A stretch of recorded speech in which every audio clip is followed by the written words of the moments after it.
So thank you very much for joining us today for this presentation of fact-checking and verification as core journalism curriculum. This event is sponsored by UNESCO and the World Journalism Education Council. I'd like to begin with an acknowledgement of country. I acknowledge the people of the Woiwurrung and the Boonwurrung language groups of the Eastern Kulin Nations on whose unceded lands I work and research. I acknowledge the Gadigal people of the Eora Nation on whose lands I was born and the Darumbal people on whose lands I was raised. I also acknowledge the Yalukit Wallam people where I now live. I pay my deepest respects to our land's ancient and living culture, acknowledging the triumphs and struggles of the ancestral elders and honouring the elders and culture today. It always was, always will be Aboriginal land. We have 15 speakers today from across Australia and the Asia Pacific, and we're considering fact-checking and verification as core journalism curriculum. We have speakers from the academy, researchers, teachers, employers, and civil society. The focus is very much on journalism education within universities, but we've invited speakers who acknowledge that media literacy is a broader issue for society. We're going to discuss the challenges and opportunities for journalism students and ways journalism educators can help the industry and the public deal with misinformation and disinformation. The roundtable responds to the vision of UNESCO's international program for the development of communication for strengthening global journalism education. We have 15 speakers and I'll introduce each one individually before they do speak today, but I'll just briefly, we've got Tanya, Kiran, Jane, Owen, Saffron, Masato, Anne, Gordon, Saeed, Ash, Sushi, Jay, Daniel, and Tito. And we're considering really 3 research questions. What are universities doing already in the fact-checking and verification space? What are the issues surrounding fact-checking and verification not captured within the curriculum? And what do employers want graduates in the Asia Pacific to know about fact-checking and verification? The event is being recorded. Speakers each have 10 minutes and there will be time for 1 or 2 questions between the speakers.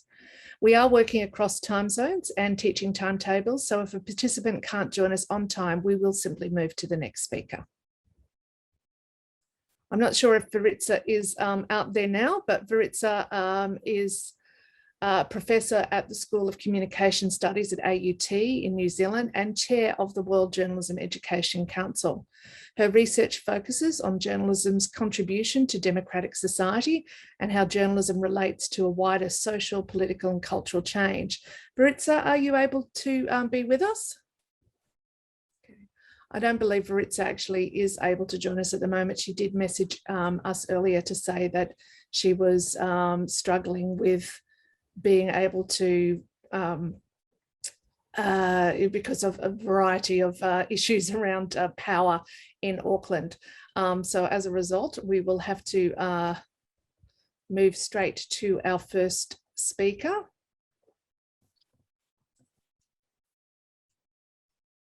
Okay. Me, Tanya? Yep. Tanya, yes. Okay, I'll share my slides. Okay, so while Tanya is sorting out her slides, Tanya is an associate professor at the School of Humanities and Communication Arts and a member of the Institute for Culture and Society at Western Sydney University. She has 20 years experience working with NGOs, public institutions, universities, and the United Nations in the areas of digital inclusion, community media, and media literacy. She is the Deputy Chair of the Australian Media Literacy Alliance. Thank you, Tanya. Thanks, Alex. Hi, everyone. I'm joining you today from Awabakal country, also known as Newcastle, and I pay my respects to Awabakal elders as the custodians of this land. Thanks, Alex, for inviting me today to speak about the research that I've been doing with my colleagues on adult media literacy. In the past, our research team have really primarily focused on young people's media literacy, but this research project was really developed to address a complete lack of research on adult media literacy in the Australian context. I'm happy to say that adult media literacy is now on the public and government agenda in Australia in a significant way, perhaps for the first time, I would say. And certainly, you know, in the 20 years that I've been working in the fields of youth media and citizens media and now media research, I've never seen this level of interest in media literacy before. And it's not just Australia. Many countries around the world have, in fact, had very strong national media literacy strategies for a long time, some of them for a decade or more. But the focus has usually been on young people. So today we're seeing that focus on young people remain, but a new focus also for adult media literacy. And this has really been driven by a series of events that I think have demonstrated to us all the role of media literacy, the need for media literacy to address the very significant problem of mis and disinformation, which has clearly hit a crescendo with the COVID-19 pandemic. And here we are now asking ourselves, how do we get ourselves out of this problem? How do we get ourselves out of the issue where false claims are circulating faster and wider than factual ones? And how do we ensure that citizens are not going to be easily manipulated by disinformation actors? How are we going to ensure that they're asking critical questions about information and sources? So clearly, there need to be a range of responses to address this immense problem of mis and disinformation. Regulation is being considered, as we know. Changes to platform operations have been implemented and are being critiqued.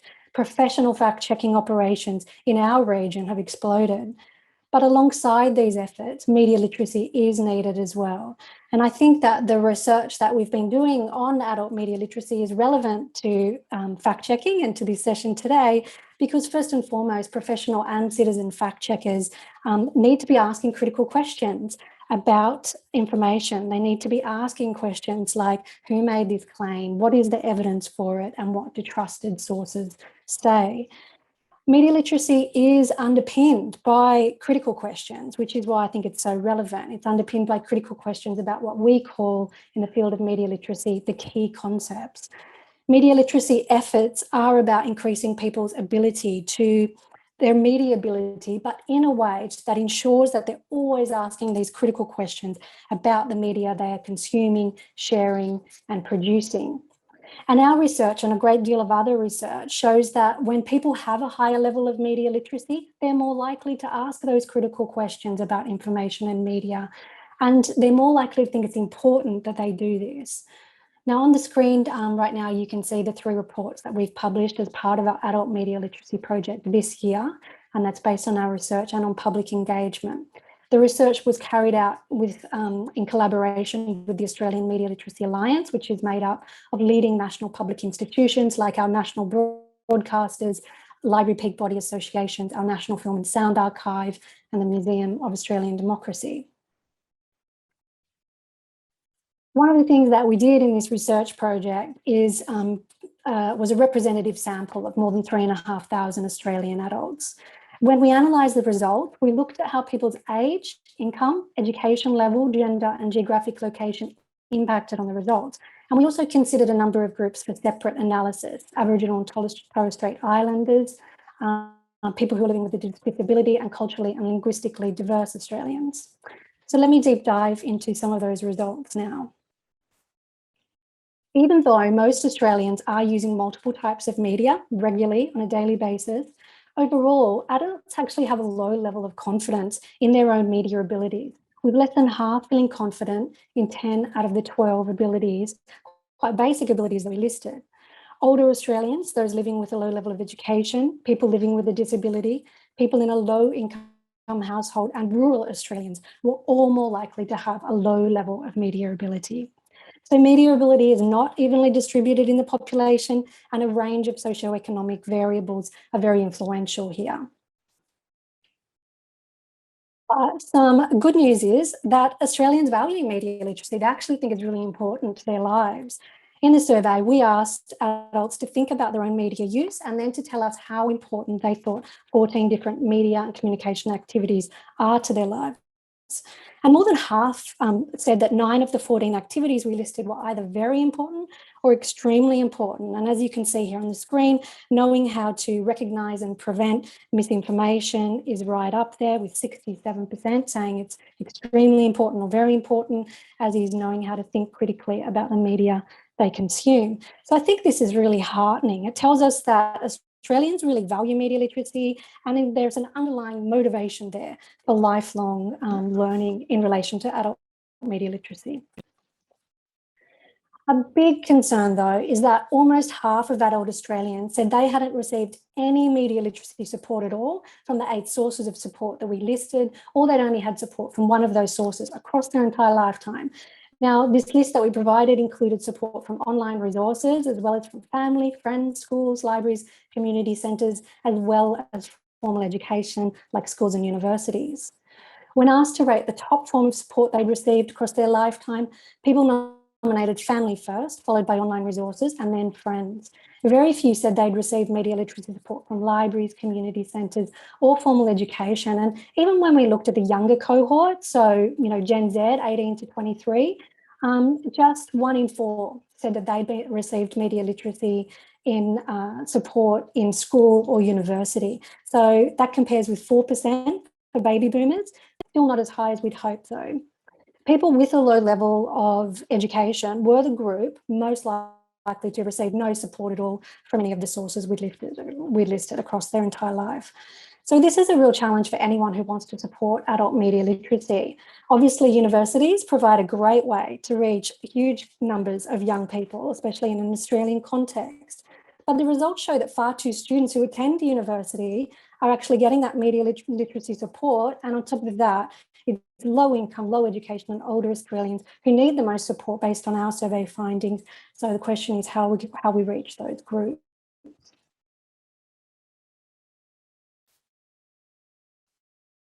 Now, getting to the issue of fact-checking and misinformation. In the survey, only 4 in 10 adults said they feel confident they can take steps to identify misinformation, 4 in 10. But most Australians did say that addressing misinformation on social media needs to happen. It's a problem and they want to see something done about it. When we ask people who they believe should be held most responsible for dealing with this problem, for those that saw it as a problem, social media companies came first, then government, and then users. To turn our research into action, we organised 6 workshops across Australia in September. More than 120 people attended from media arts organisations, cultural institutions, government, social service organisations, and media organisations. Our final report for the project details key recommendations from our research, but also from those participants. It spells out what we think needs to happen to develop a much needed national strategy for media literacy in Australia, one that will benefit all Australians, but that will pay special attention to those that need the most media literacy support. We presented the report to the Department of Infrastructure, Transport, Regional Development and Communications. That's the department that are responsible for implementing an ACCC digital platform inquiry report that came out a couple of years ago, which recommended that we need a national networked approach to media literacy in Australia. So that department have committed to doing that, and they've committed to doing it in a way that's based on research and it's evidence-based. So there's hope here that there will be development in this area in Australia. Before I finish, I guess one caveat. I really do think that media literacy, that fact-checking can be taught in a way that encourages broader media literacy. But for that to happen, I do think it matters how fact-checking is taught. To encourage broader media literacy, I do believe that fact-checking initiatives need to ask broader questions about why we have this problem. How do media industries, technologies and practices enable mis and disinformation? So this means going beyond whether a claim is factual and correct, which of course is really critical, but also to ask a range of other questions as part of a critical inquiry. And our research team, along with the Australian Media Literacy Alliance, believe that this key concept approach that's used in media literacy education provides a useful starting point for that critical inquiry, and also a solid pedagogical approach for it as well. Clearly, I believe that fact-checking is critical for society, but I do think it really matters how we deliver this and to whom this is delivered. And that, I think, is a real challenge for all of you who are doing this really important work. So thank you. Thank you so much, Tanya, and apologies to those. I actually started showing your slides a little late for that, so I'm very, very sorry about that. Does anyone have any questions for Tanya? I think she set us up really beautifully for the rest of this discussion, but I just thought I would ask if anyone does have a particular question to her about the excellent research that she's been doing.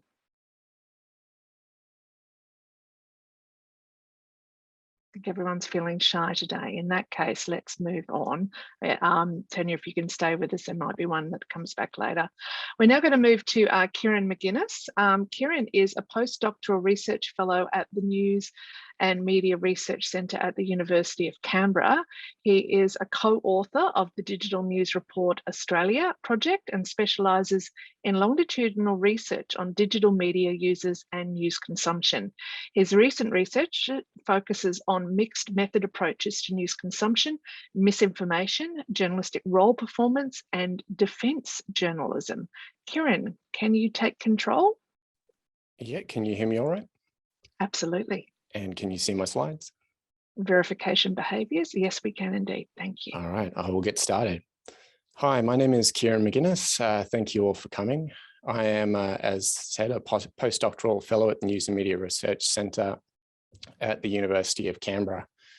So the purpose of this presentation is to provide a bit of an overview about what we know about Australian audiences broadly, particularly focusing on trust, concern about misinformation, and verification behaviour. To do that, I'm going to be drawing on data from 3 surveys conducted in January of 2020, April of 2020, and January of 2021. And these are all linked to our ongoing Digital News Report project, Australia, conducted in partnership with the Reuters Institute for the Study of Journalism at Oxford University. Because I'm a little short on time, if you'd like to know more about the methodology behind these studies, please get in touch and I can provide you with the links. And the links to the reports are actually on the slides here. Journalism exists in relation to its audience, and we use data from these surveys in our teaching at UC to help inform journalism students about changing news consumption habits, particularly the rise of digital and social media news. Before they are journalism students, students are audience members themselves. They are a product of the same information culture that creates the trends we see in our data. What we know is that interest in news is declining in Australia. Interest in politics is quite low, and less than half of Australians say that they trust most news. News fatigue and avoidance are common and were particularly common during the first wave of the COVID-19 pandemic.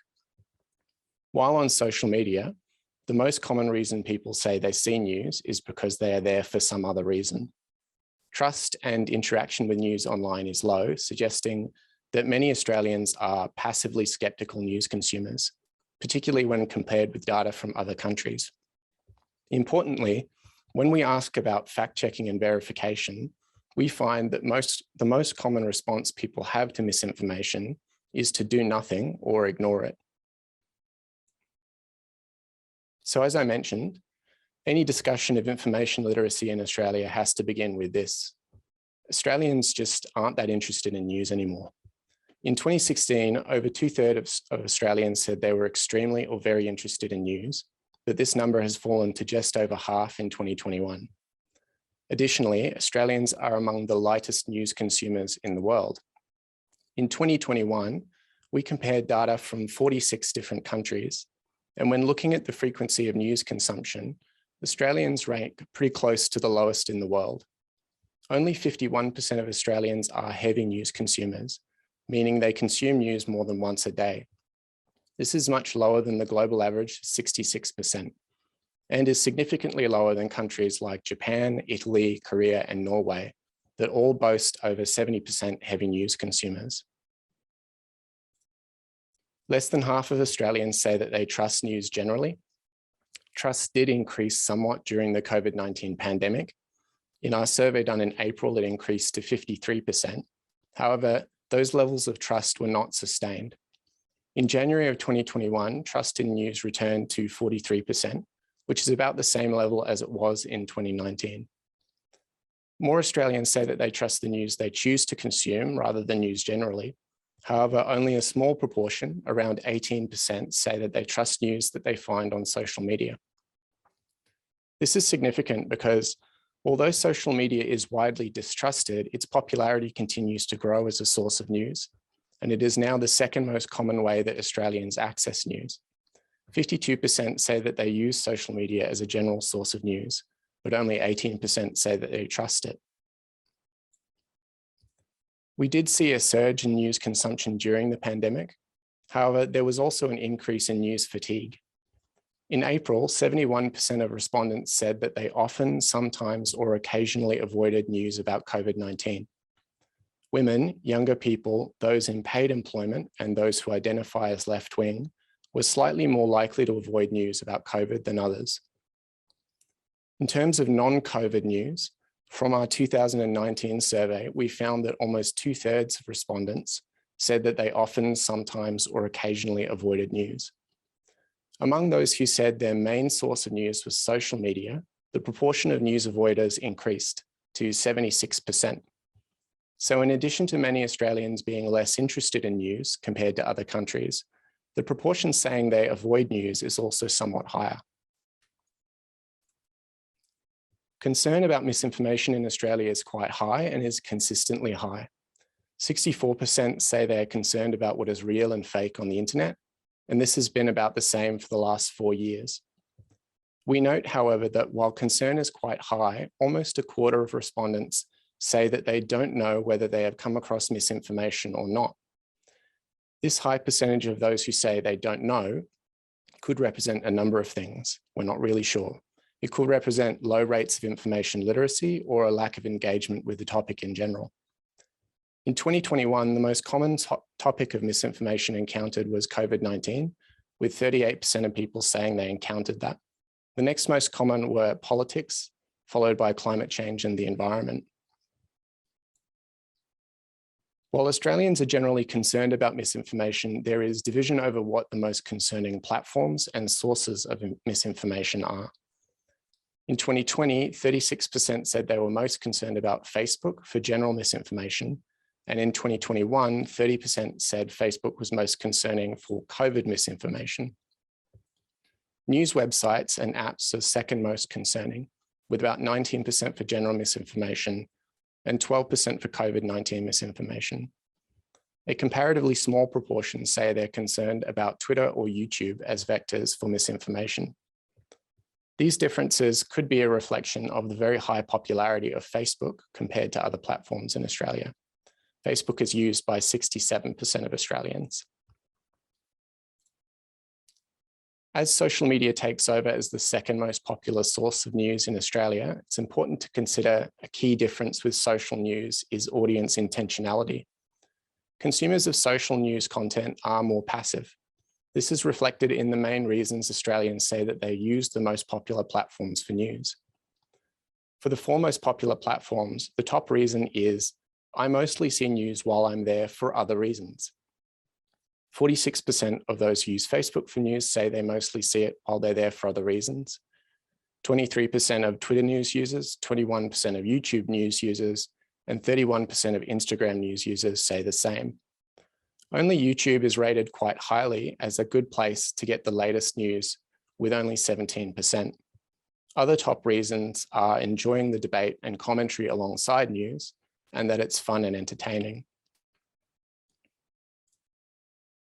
Engagement, sharing, posting, and commenting behavior are all fairly low in our surveys, under 20% in most cases and under 10% in others. What is interesting is the low rates of fact-checking, blocking, and verification behaviors when Australians say they encounter misinformation. We asked this question during the first wave of the pandemic in April of 2020. When asked what they did when they came across false and misleading information, 38% of respondents said they did nothing.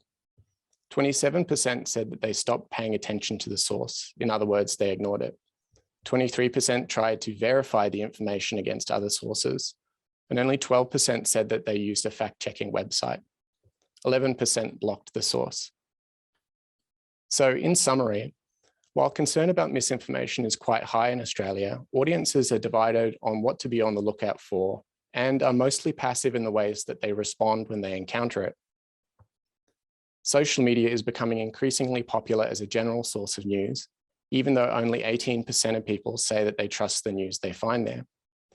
News is not a top priority for social media users, and many say they encounter news there incidentally rather than seeking it out. Additionally, many news users report fatigue and news avoidance.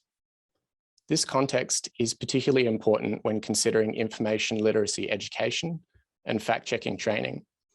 Australians are, in general, time poor and information overloaded. This is particularly true for journalists and journalism students. Training for fact-checking isn't useful unless there is a corresponding motivation to actually engage those skills. Additionally, there is a certain amount of labor and effort involved in fact-checking that is difficult to pitch to audiences who are engaging with news mainly for leisure and enjoyment, rather than out of particular interest in news and politics. With low levels of interest, engagement, and interaction with online news, it seems likely that any change in audience fact-checking and verification behavior will require a significant cultural shift. I would argue the leaders of this cultural shift must undoubtedly be Australia's future journalists. Thank you for listening. Wow, thank you, Kieran. And wonderful to end with that sort of challenge out there to journalism students, about the future, but, incredibly depressing to hear again some of those statistics that you found, and the news avoidance. And I think some of those things that you've raised in there are going to be addressed by our next speakers. Does anyone have any particular questions for Kieran about his research and the work that they're doing at the University of Canberra? Can I just say I found that super helpful and relevant and important. You'll see why when I talk in a little bit, and I'd love to engage with you further on this later. No worries, thank you. That's awesome, and keeping going up. Jay Daniel, you had a question? Yes, great paper, and it sounds like really exciting research. I'm interested, how is the term news or the concept of news understood in your study? I'd be interested in hearing. It's a term we all use, but how is your project understanding it? I'm sorry, could you repeat the question? I missed the first part. How is the term news understood in your project? In general, because this is a pretty broad survey on news consumption, our definitions are written into the front section, and usually we're looking at when we're defining it and separating it, we'll try and say news, and we'll say news and information, or we'll specifically ask a question that's not news related, and we'll specify that in the question. Okay, thank you. Any other questions for Kieran? I mean, they do have these amazing reports on the website, so you can delve into them, and the research there if you've got particular questions. But while we have him in the hot seat, if not, we will move on to Jane. So I'm really excited that Jane has been able to join us. Jane is the global desk editor at Reuters, based in Sydney. She's managing breaking news and feature stories from around the world, particularly the Asia region. She is also co-curator of Reuters Next, the agency's flagship virtual global event.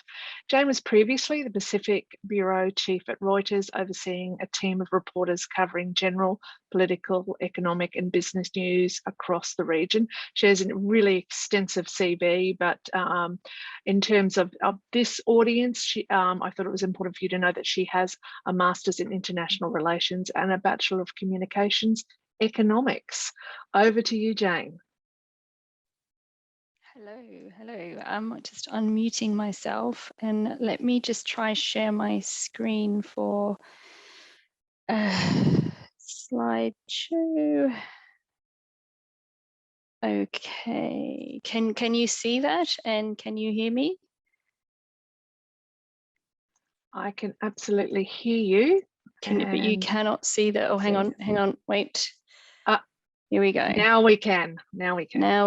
Yes, I'm slightly mortified that you mentioned next there, which is going very well, but we had an interview with Jacinda Ardern as a pre-record yesterday, and our audio failed and we're having to do it again. So these things happen. So hopefully you will actually be able to get what I'm doing here.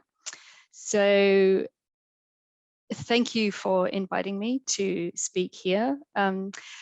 I think the importance of instilling fact-checking and verification skills in our student journalists, and indeed in some veteran journalists, is really absolutely critical in the current environment. The practice of journalism and the news industry is undergoing a radical transformation, as we all know.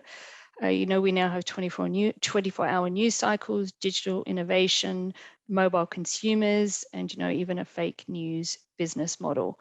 And certainly for us, from our perspective, this is where it's in this world that the Reuters principles of speed, accuracy, impartiality, and freedom from bias are more important than ever.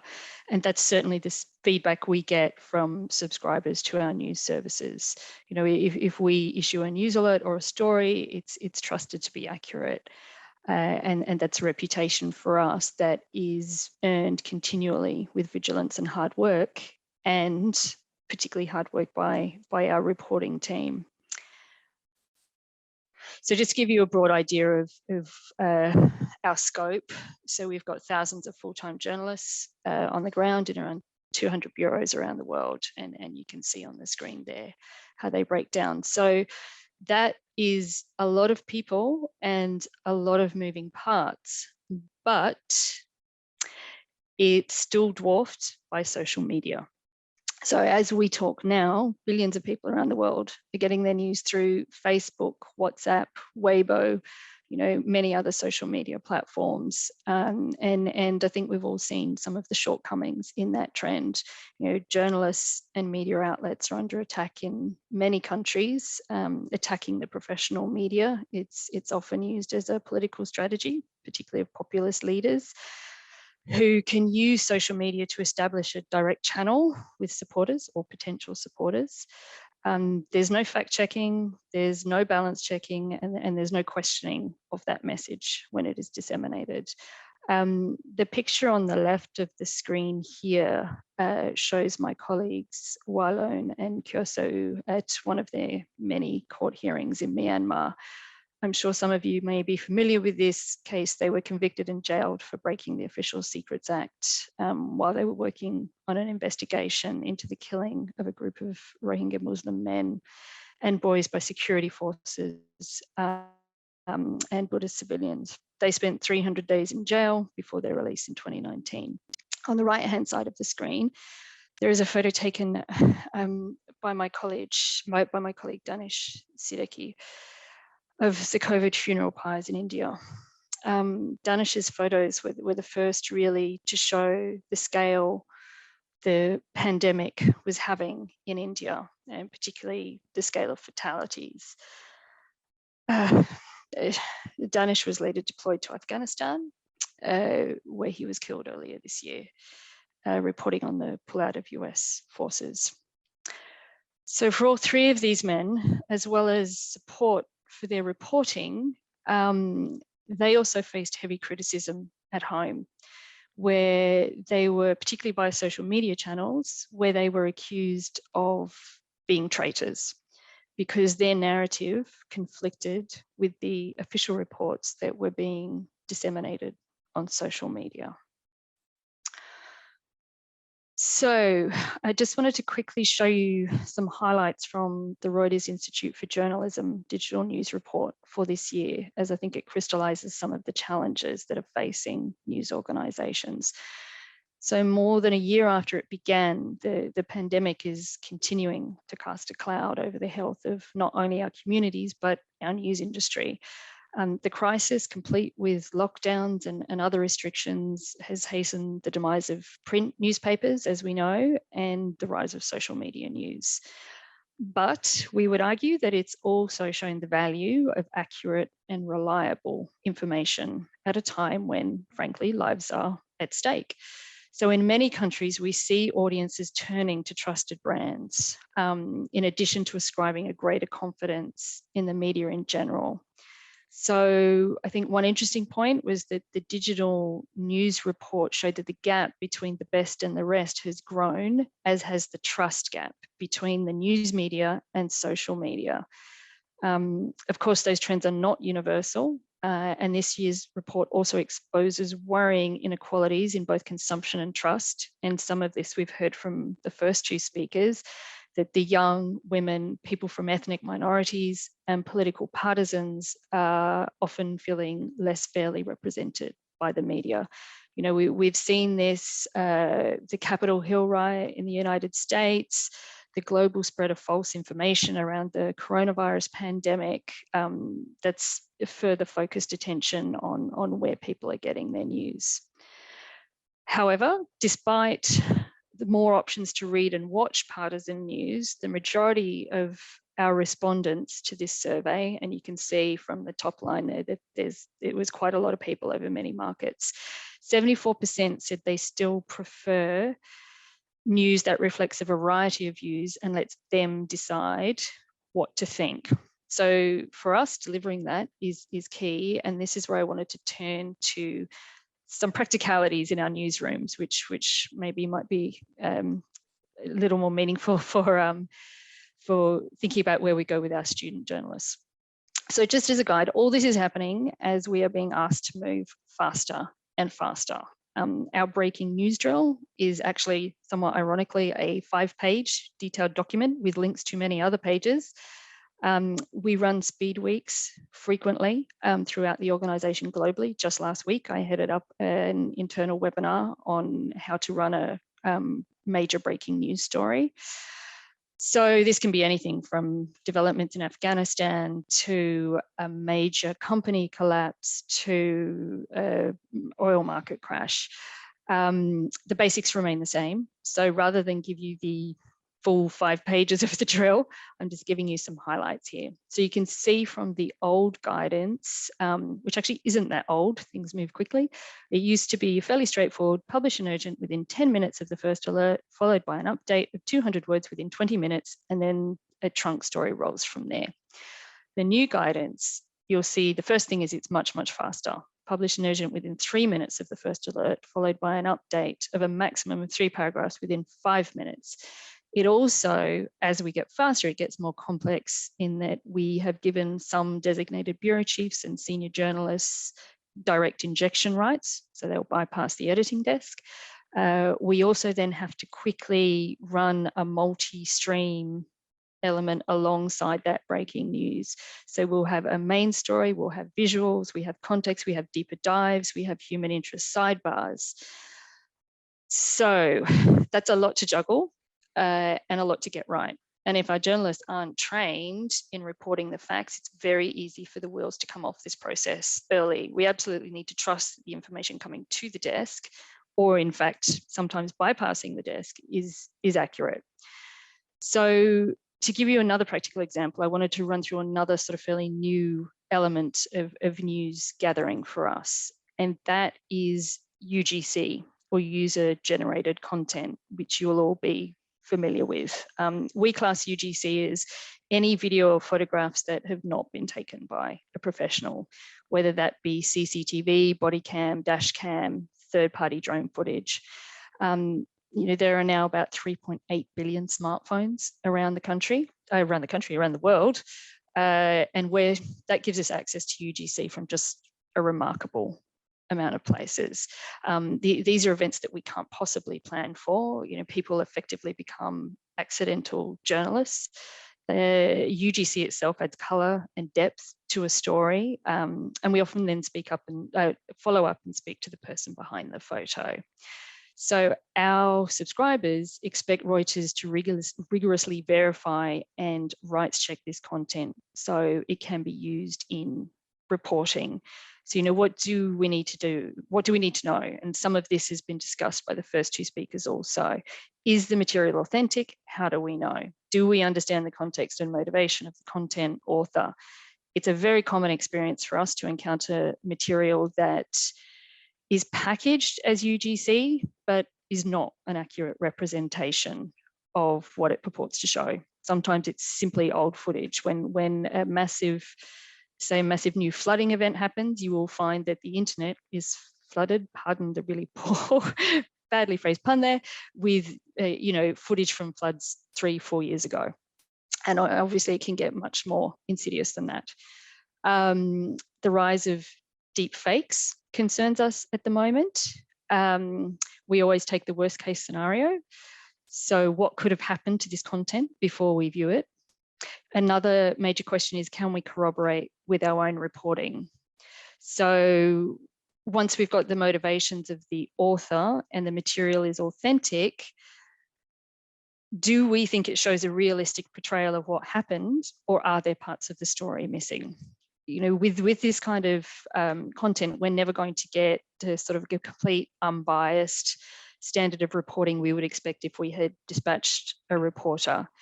But we can try do that from where we are to get as close as we can, close those gaps, and make sure we're giving a rounded view. So I just wanted to go a little bit deeper and give you one example of this.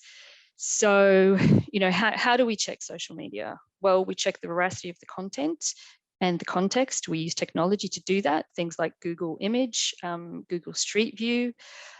We speak to the source and we obtain original files with metadata, and we corroborate with our own reporting. So to give you a specific example, we sourced UGC of a young woman who was fatally shot in Myanmar during what they were calling freedom protests there. So this initially came out, and other news organizations had initial reports where the quote was, "A video to social media showed it could not be independently verified." So we saw the footage. The first question for us is, where did it happen? We could see that social media suggested it was at a roundabout near the city. So we took a more forensic look at the video and noted down details like there was a blue roundabout sign, there were distinctive shaped lampposts, there was black and white curbing, there was a bus stop, there was an advertising board with some concrete blocks. We then went to Google Image aerials. So then we could see some of those factors lined up. We could see the roundabout, we could see the advertising blocks, we could see the bus stop. So then we switch to Google Street View and we can see the red and white curbing and we can see the lampposts. And then while we're on there, we spot that there's a cafe. So we go back to our original footage and we can see, yes, in a flash by, we can see that that cafe is there. So then we need to verify when it was taken. So this is when we go to the source of the video and we ask for the metadata, because we will not run something without that metadata, because that metadata tells us, once you know how to interpret it, tells us whether that footage was taken on that phone or whether it's been copied from another phone. So we know if that's come from the source. That also will have the date and timestamp, so we can verify that it was taken when it said it was. And then finally, in this case, we did some more reporting. We weren't initially able to make a connection between the person in the footage and a person who was later hospitalized. So we spoke to reporters on the ground who sent images to the doctor who was treating the woman in hospital. And he was able to confirm that, yes, it was the person he was treating, and it was in fact a live bullet, not a rubber bullet, and that unfortunately she was unlikely to survive. So our reporting line, and we do obviously all this as quickly as we can, our reporting line fairly quickly changed from that brief one at the screen there to saying that video footage posted to Facebook and verified by Reuters shows the moment the protester was shot. The teenager was struck in the back of the head with a live round. Doctors do not expect her to survive. So obviously we have gone much further by verifying and extending that content that we have been given in very rough form. So just to sum up and to give you sort of a few little links here, this is highlighting a few resources that Reuters has pulled together on fact checking, and both of these items at the top, the manipulated media and the introduction to digital journalism e-course, they are both open to everyone. So, these fact-checking skills, many of us are learning on the job as technology changes. The digital savvy generation, may have an advantage over those of us who started in journalism when the spike basket was actually a literal spike on the editor's desk. you know, providing accurate, unbiased news has just never been more important, and we absolutely support all attempts at teaching levels to share that message. So thank you very much for allowing me to speak. Wow, Jane, that was just so fantastic to get those, you know, real life examples of what you're expecting journalists to do right now. I've got so many questions. I so very many. There's one there from Caroline Fisher from the University of Canberra asking, how do you get them to send you the metadata? Do you know that, or is that in your guides? We chase them. So we have a dedicated UGC team. So when there is a major event, whether, as I say, whatever it may be, whether it's a riot, and they're on a 24-hour clock, they are immediately scanning social media to see what's out there, and then they chase those posts. So, you know, so it can be a torturous, long process, because obviously these things get reposted and reposted and reposted. So they follow the trail back until they get to the person who actually posted it in the first place. And then they just contact them in any way they can through any, you know, they will find them on Instagram, they will find them on Facebook, they will find them on Twitter, and they will try all those avenues till they get to that person. You know, sometimes we're lucky, and if we're near the ground, we can actually physically get hold of someone, but it's a skill, and it's, as I say, we have a team dedicated to that. And I should, you know, maybe it's no surprise to many of you to say that it's a quite young team as well, demographically. Can you tell me what skills you actually expect, you know, ground level hires to have in terms of being able to identify these deep fakes in that kind of, you know, immediate time frame? Look, I mean, I don't think it's still quite new, right? So I don't think we expect, you know, everybody to come on and instantly be able to do that. You know, we have created a team. I think it will get more that way, and I think anybody who comes with that ability has an incredible advantage, because there are a lot of people in the business who don't know how to do that. So I think it's an amazing advantage, particularly around digital media, that if they do have that. Expectation-wise, you know, I think expectation-wise, we would expect them to have a challenging mind, and that, you know, they need to at least be able to ask those first questions. Where is this coming from? Why is it coming from this person? You know, and I think sometimes if we can get those integral things right, then we can start to get them through more of the technicalities. But also, the more it happens, we're going to start seeing it with graduates coming through. They will know more than we do, and as it should be.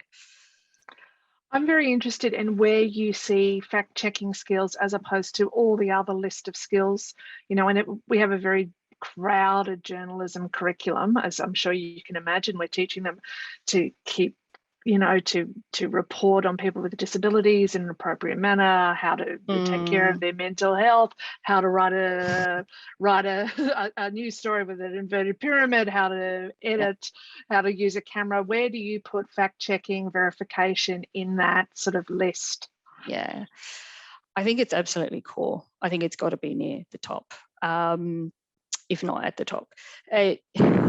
Some things we can teach further on the job as well, but that core mindset of fact checking and that it needs to be done has to be key. You know, that technology will change and we will all have to try change with it, but that mindset that is a core part of what you need to do just has to be there. I mean, we can edit a story. Obviously, we can do the pyramid structure if it's not there. We can teach somebody more about adding some color to a feature story. It's very, very hard to and time consuming to have to second guess everything, you know, that comes in. That is much harder to fix, and much harder to deal with long term.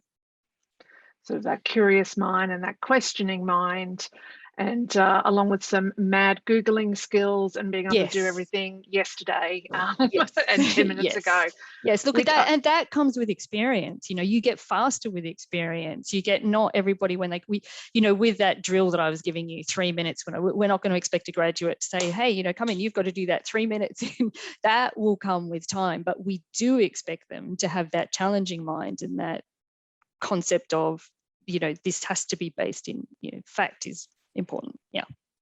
Awesome. And I think that your presentation is a beautiful segue to Owen Sweeney, who is coming on next. Owen is joining us from Berlin in the middle of the night.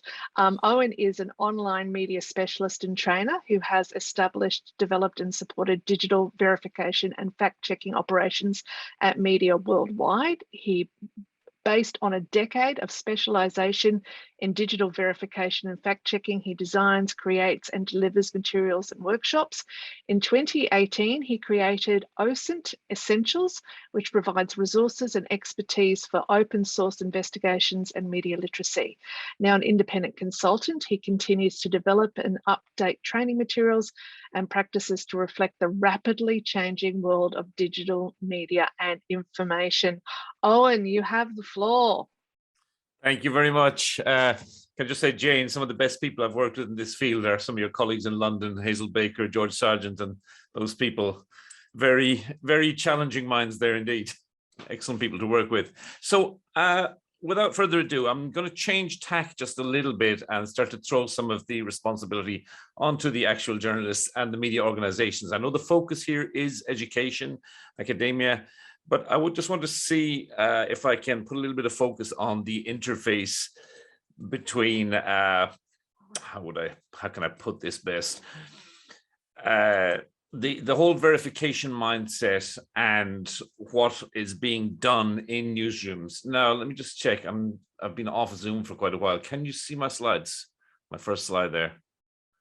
We can indeed preempt and protect. Preempt and protect. Okay, it sounds a little bit optimistic, but here we go anyway. So I entered this particular field. I've been a journalist since the mid-90s, the previous century, and started to specialize in this field about a decade ago when I joined a tiny startup in Dublin called Storyful. Spent 6 years with them, then moved on to spend 1.5 years with First Draft. And I really became obsessed with the idea of embedding the entry-level skills. I call them the essentials, almost tongue-in-cheek, because when you say basics, nobody wants to come to your workshops. But if you call it essentials, everyone's a bit more interested. But I became obsessed with this idea of getting these entry-level fundamental skills across to as many people as possible. And I've been able to do that, fortunately, a lot as an independent consultant. I work a lot with the Google News Initiative, with a lot of their projects across Asia Pacific. And most of what I'm going to talk about in the next few minutes comes through my own experiences with Storyful, and then from working with media organizations across India, Indonesia, Sri Lanka, and other countries throughout the region. And I don't want to sound like I'm getting out of my wheelhouse, because there are amazing people here like Masato and Tanya and others who are far more specialized in news and media literacy than I am. And as I say, what I'm talking about is the interface between this and actual editorial practices and workflows. And at the moment, you know, it seems like I hear about info literacy every day, but it's generally me and my peers talking at each other about it. And it does strike me at times as being something of not quite a separate discipline, but something tagged onto journalism. And I would love to see it become more integral to the actual editorial processes. I've talked to some people in some of the big agencies about this, and they are doing it to an extent, I think, at this point. But I'd love to see it become as important to the production of a story as writing a good lead, creating good headline, choosing the proper images, that a literacy angle, I'll go into this more in the next couple of minutes, should be as important as those things are these days. Right now, we do have features on how to understand the news, how to spot fakes, and so on. We have people going out into schools and holding workshops and telling people about these kind of things. And don't get me wrong, I'm not criticizing that. I think it's very important, but I would love to see it as more integral to the editorial workflow, and as well as making our stories more, let's say, bulletproof in terms of literacy.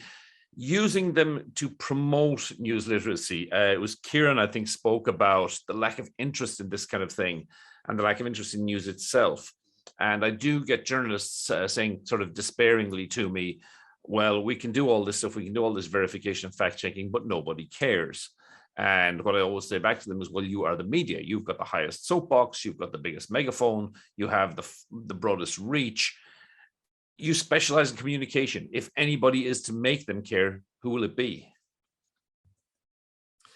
Now, why should we alter our approach at all? We've been doing journalism for well over a century.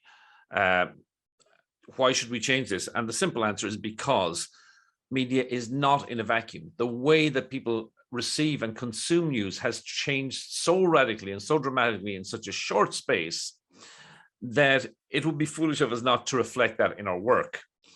It's also the biggest change I noticed in the 6 years at Storyful was our approach in the beginning, particularly to UGC, as Jane mentioned, was almost naive. We were taking what came to us, we were checking it, but over those 5 or 6 years, the focus shifted to the ever increasing volume, the almost exponential increase in volume of deliberate disinformation. And you can see the quote here from Steve Bannon, a man who rightly or wrongly got a lot of the credit for the rise of Donald Trump.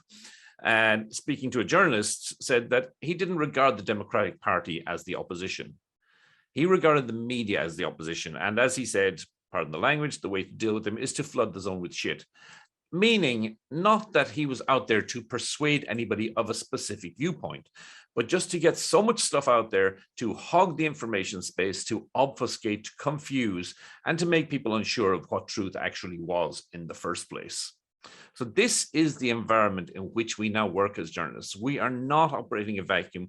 We are having to see our work attacked from multiple angles and with great determination all the time, sometimes up to and including from state-level actors. There's nothing scientific about this. It's just a quick poll if you want to look. It was just a quick straw poll I took. We had a recent full session on this whole topic, an hour and a half, and I just threw out some questions for the audience there, and it'll just give you a little idea of what journalists are facing in these terms. So instead of waiting to be attacked and then being distracted and being taken away from our core duties, can we get into a mindset and a way of working that is proactive and preemptive and tries to give us a degree of protection in the first place? And this would, my own attitude would have been originally, if we just write our stories better, if we just make our stories a bit better, then we're protected from this in the first place. It's just journalism. Well, it is and it isn't. Because we have to recognize that it's not just the quality of our work that affects how the public receives it and consumes it. It's the public's actual ability to understand it in the first place and to understand it in an environment where they're being deliberately misled and deliberately manipulated. And I think it's false to say that that's patronizing or being elitist toward the public. And I think that's actually falling into a trap that's been deliberately set for us, that we as journalists are not allowed to trust our own experience and professionalism, and we're not allowed to tell journalists how they should think about news. Or not, sorry, tell the public how they think about news. That's a trap for us to fall into. We should not be scared to say people are not understanding these stories properly. What can we do about that? So to make this part of the editorial process, and I don't have the answers on this, these are suggestions that have come from conversations I've had with journalists throughout the Asia Pacific region mostly, but also worldwide. And I think I would love to see some of the people here. There are some people with far more expertise in info literacy, in journalism education, and all that kind of thing. I would love to get some feedback on this and would love to contact and discuss this with people more. But these are some of the things as I currently see them, just judging from my own experiences and the experience of the journalists I work with, that we could do. That for every story we produce, there are questions we should be asking ourselves in order to try to make them more watertight and more immune to attack. Of course, they'll never be completely immune to attack. But first of all, how is this story? I say here every significant story. As journalists, we like to think every story we cover should be significant. But how is this story like to be perceived? How is it likely to be misperceived? Then crucially, am I aware of the environment in which this story exists? Are there already attacks going on this? Are there related disinformation efforts? Are there memes out there? Are there specific lines of attack that have been taken to this topic, to this issue before? What are they? Where are they coming from? How have they been affecting this issue in the first place? Have people already been led a long way down a faulty path on this particular issue? And what can I do about that? You then look at whether your story is effectively addressing these. Is it taking the lessons that have been learned by people who have already worked on this issue, this subject, and trying to defend yourself against the attacks that they have been subjected to? And then finally, when you produce a story on this, can it significantly contribute to improved media literacy? And can it spark something in your audience to make them further appreciate, or appreciate at all, the importance of media literacy? And this again goes back to what Kieran was talking about. You know, people don't care. How can we make them care? Can we do that in the process of our reporting? So how do we go about doing this? That's the million-dollar question, I guess. And this is where we circle back to educators and these kind of people that, you know, we need to train and develop our reporters and our editors to get this mindset that they know that what they're producing is likely to be subjected to attacks, and that they keep this in the forefront of their mind while actually producing their work. When I say that, I don't want this to become a distraction. We still have to be, the quote, doing journalism, but you know, we can't spend our whole time worrying about how is this going to be received. We still have to put the legwork into doing the quality story in the first place. Or do we actually hire people who can specialize in this role and monitor and improve stories on a daily basis, at least on a provisional basis or a temporary basis, until we get the mindset rooted within the newsroom? I'd personally lean slightly more toward the first option here, because I know with the way resources tend to be dwindling in journalism and cutbacks happen all the time, that very often when you bring in somebody in a new specialized role, they're the first person out the door when the cutbacks inevitably come. These are just two of what may be many ideas. I'm sure some of you there may have more and better ideas than this. And I'll wrap it up on that and just say, you know, I did have a whole day talk on this recently with a large group of journalists. And I'm happy to have further discussions with anybody who has ideas on this, who has a critique of what I've just gone through, who has suggestions on how to improve this or further embed it. And I think I've managed to keep to my time. So hopefully if anyone has any questions, critiques, or suggestions, I'm very happy to take those. You've done brilliantly, and even quite exceptionally considering the time of day that you are dealing with right now. Look, you're a hero in my department. I hear your name more often than I hear almost anyone else's.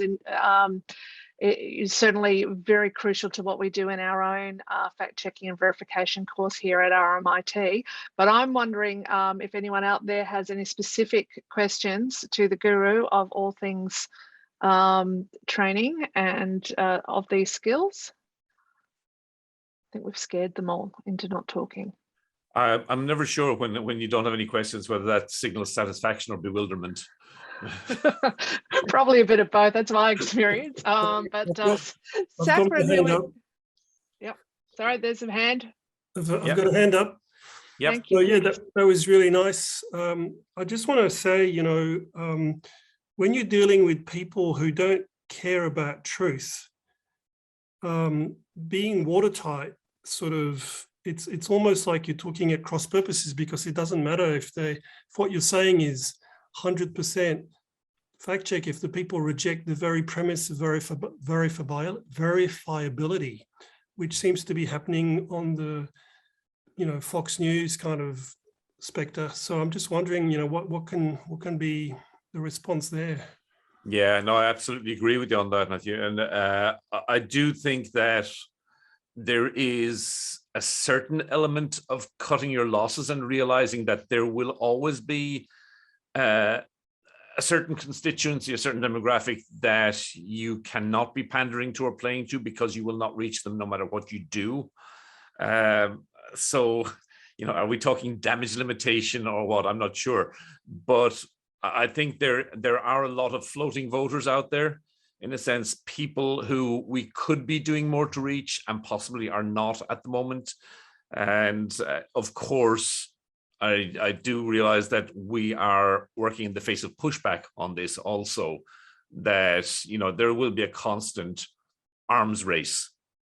I see also Kathy saying there, how do you train the media literacy of audiences? The easy answer for me there is I don't know. But I think nobody is better positioned than media and communications professionals to figure out the most effective way of doing this. Kate, I see, yes, speaking about misinfo can give it oxygen and involve false balance. Yes, absolutely. And we have to become better at this.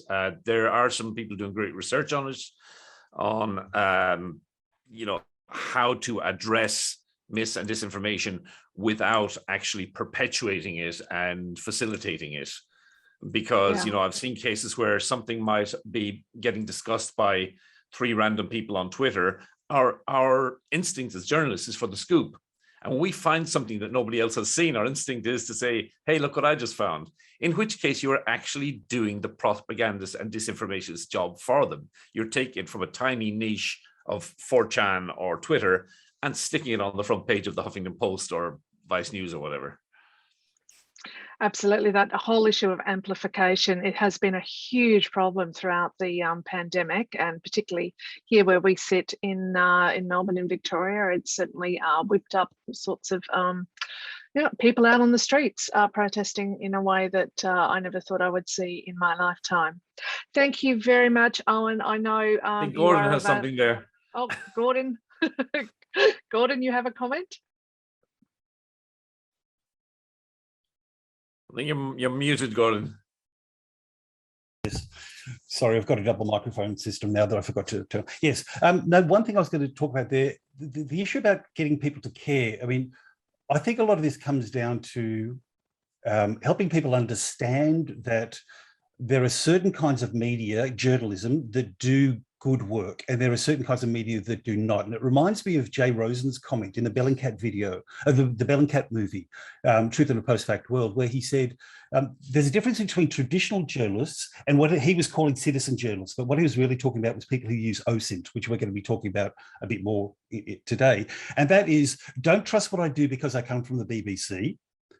Trust, here's the evidence. Here are the links to what I've used to prove the thing that I'm telling you. You don't believe me? Oh, that's okay. Look at the evidence. That form of journalism, that practice, will help instill a new kind of trust in good journalism that is based in evidence. And I would hope then that people will start to understand that some of the media they might be watching, some of the journalism that they're watching doesn't do that. And all we can do is plow ahead and keep doing that, keep providing the evidence, be transparent. Transparency is the key. And believe that the people will follow us. It is a big issue, though. It's a huge issue. I think also, though, you know, there is, back to Matthew's point, there are people who will always say that everything you've shown them has been created or manipulated or whatever. And I do think to a point we almost have to give up on those people. But yeah, I think transparency and saying, you know, this is true because look, ABC, rather than this is true because I'm from BBC or BBC or whatever. And as Kate said, don't amplify it before it's, you know, the right time to amplify something, you know, to cover something. Thank you very much, gentlemen. I really appreciate that. I think we'll now move on to Saffron, who has got a lot to say. She's wearing a couple of hats or 3 hats in her presentation today. So for those who don't know Saffron Howden, she's a journalist, author and media literacy advocate. She founded and edited the national newspaper for young people, Crinkling News, and co-authored the book Kid Reporter, The Secret to Breaking News. She is currently the National Editorial Trainer for Australian Community Media and is responsible for training journalists across dozens of regional newsrooms, and is currently advertising for young, smart and savvy journalists. So particularly one of our favourites at the moment. So Saffron, I'll throw over to you. Thank you. Is my screen showing there? It is indeed. Lovely. All right, thank you. And I'm really pleased actually this came after Ian's talk, because I feel like there's so much where, you know, your ideas can work together with some of mine for improving some of those processes. And I, by the way, PS, I put in the chat, would love to have you come and train our journos at ACM. So thank you very much, Alex, and the World Journalism Education Council, RMIT, for inviting me to be part of this really timely and important roundtable. I know we're focusing on fact-checking in the tertiary and post-school journalism, practicing journalism context today, but I don't think you're ever too young to be handed the tools to help verify information, learn how to tell the difference between reliable and unreliable sources, and check the influence of your own perspective. And since I co-wrote a book called Kid Reporter, I call that skill set really a practical extension of critical thinking skills, being an information detective. As Alex said, I'm a journalist at heart and by training, but through the national children's newspaper I co-founded, I've been involved in some media literacy research and education since Australia started taking it seriously 5 or 6 years ago. And I'm also now doing a PhD at Canberra Uni specifically on ways to mitigate the impact of misinformation among older Australians, including media literacy and fact-checking. So it's all very timely. I'm privileged to be in that position of being able to train the next generation of journalists, especially in regional Australia, as head of editorial training at ACM. So as we've heard from other speakers today, the problem of disinformation is growing, and as a society, we're pretty ill-equipped to deal with it. And it's really important to ensuring that we have an engaged and informed citizenry, in my view, and a healthy functioning democracy, that we learn how to combat this scourge of misinformation. I think the good news is that there are some traditional journalist skills like curiosity and skepticism and asking loads of questions and striving for accuracy that are really great tools and ways to teach people to verify information themselves and to improve their media literacy. They can be used in teaching these skills. And obviously, I do agree with some of the commentary here today that there are definitely journalists practicing today who need to brush up on these skills. But basically, you know, what I'd like to see is to make sure every child who leaves school has the basic information detective skills needed to function well and in a participatory way in society. And that includes the ones who may go on to become journalists. So what we did in Kid Reporter, I'll just outline some of the ways I think that this can be achieved within the education system. And these, by the way, are transferable in a whole lot of spaces, I think, including, you know, in the context of sort of, you know, adult education as well. If you're not familiar with the book, which I co-wrote with fellow journalist Dana Quinn, it teaches an understanding of all media. That includes the news media by giving young people the tools to become reporters and media creators themselves. It's aimed at children in upper primary and lower secondary school, and it shows them how to research and investigate, edit, fact check, interview, write and produce news stories. It teaches them what news is and the role that journalism, professional journalism, plays in communities, society and democracies. And it's also a how-to guide for a child or school wanting to start their own newspaper, podcast, or even a TV-style news program. Most importantly for us here today, it provides guidance on how to be an information detective. So how to tell the difference between news and opinion and advertising, how to spot misinformation and disinformation, how to recognize perspective and bias, and how to test claims made in that fact-free, anything goes social media universe. These are the critical thinking skills that we should expect any professional journalist to have. And it gives kids the framework and space to make their own way there in a sort of child-led practical learning way. And we draw on sort of case studies of kids who've already created school newspapers and programs. Good journalists have transferable skills that are useful for anyone trying to navigate the information overload of our current age. Harnessing that habit of questioning everything, being skeptical, verifying information before sharing it with others, and questioning the motivation of people making claims are at the crux of that skill set. Journalists should be adept at assessing information independently and with a sense of the greater good or a wider audience in mind. And I am generalising, as I said before. I think we do need to see more of this in some corners of the journalism world today. And there are a whole lot of questions around, Ian touched on resourcing and a whole lot of other things that are sort of getting in the way of some of that at the moment. But some of it is education. If all Australians, young and old, ask these simple questions on your slide about all pieces of information or all media, we'd be in a much better place, I think, and on the way to becoming a more media literate society. So who created the information? Why? What's their motivation behind that? Maybe it's ideological, maybe it's financial. Who are they trying to reach with this information? What's their audience? Very important. And then how does it make the person consuming that information feel? How does their own perspective on the world affect the way they view that information? And finally, and crucially, what do you do with that once you've answered all those questions? So to give you an example that we used, we encourage kids to look at this photo of a puppy and think about all the different people who could share that image and how who shares it and their motivation for sharing it can change its meaning. So the image might be used in an advertisement for a pet shop, for example. It might be used in an information campaign by a government authority, getting people to get their pets desexed. It might be used by an animal rights group. It could be shared by a friend announcing the arrival of a new pet. I think, you know, we can see what we're trying to get at for kids reading this book or with their teachers. We're trying to encourage them to think critically about information, where it comes from, why it's being produced and published, and who the intended audience is. Which obviously seems really basic to us, but I think these are at the heart of some of those skills that we need people to do in order to fact check information. And you know, that includes some journalists. Quality journalism and quality accurate news can be vessels, I think, through which to fight back against disinformation and misinformation, which is some of what Ian was touching on just now. But we do need, as journalists and news media, we do need people to trust us to do that.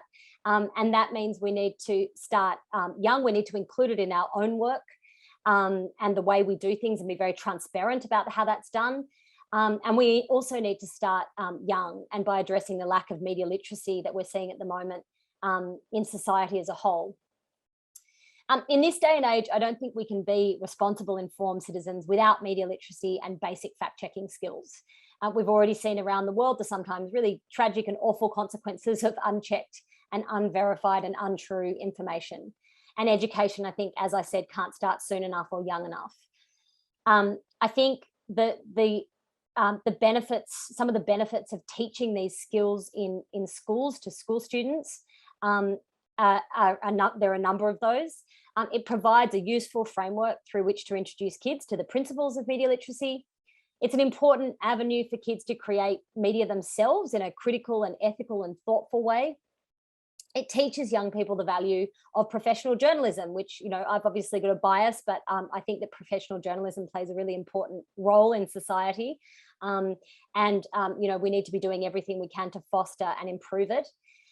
It also teaches them the value of public interest journalism and the role of the fourth estate in democracy and society. It's a way of engaging the news media industry as well. And I think they've got to be involved in this process in education and encouraging them to co-develop and co-deliver resources. And as a bonus, it's also something that's important to me personally. It's a way of giving young people a meaningful voice in their communities, which I think holds them in good stead once they leave school.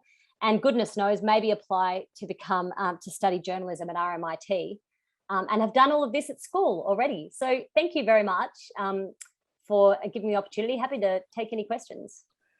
Thank you, Saffron. I love the work that you're doing with the kids, and I, you know, as a mother with kids going through the education system, I see the incredible work that happens in the classrooms, and I know that they are, you know, they're getting this book, your book, and doing these exercises. I want you to write the one about older people. You know, Granny believes everything on Facebook. Any chance you could do that one for me? I'll work towards it, okay? I think it's a great idea. Does anyone have any questions for Saffron specifically about her work and what she's done with the kids? Yeah, so it's me again, Matthew. Sorry. Yeah, I'm actually doing a project on 3 schools in the ACT to develop information and media literacies. I'm really interested to talk to Saffron. When did you join the NMIC to start your PhD? I've never heard of you actually until now. I only just started. I've just finished my first 6 months. Okay, cool. Right, well, we'll be in touch because, you know, we definitely want to speak to you. Okay. Yeah, definitely. Yeah. Right, thanks. Saffron, I just got a question. Maybe I missed it. I'm not sure. You may have said it. I'm still kind of struggling with the time here, but you know, you're getting the kids to produce this kind of news, and you have your newspaper there. What's the uptake on who's consuming this? Is it within the student body? I'm not looking for advertising rates or anything, but I'm just curious because I see the benefit of this goes way beyond the kids who are actually learning and producing it. It does. And look, the newspaper doesn't publish anymore. That was sort of just what got me into this space. Yeah. So it was the audience was kids themselves. So it was written for kids, yeah, the newspaper. But then there was a really high uptake in schools. And I think it sort of started off a bit of a trend in Australia towards news produced specifically for children. Which is fantastic. And now what we're turning to, like, for instance, I'm doing this with my daughter's school at the moment. I'm helping the students to put together a student newspaper. And in that process, the number of skills that are useful for doing basic fact checking are extraordinary. And also just knowing, like, you know, if you tell them, well, if you're going to have a photo, you've got to say where it came from and who took it. And they're like, yeah, oh, hang on. Like, so those really basic things of, well, what is the source of this? What's its provenance?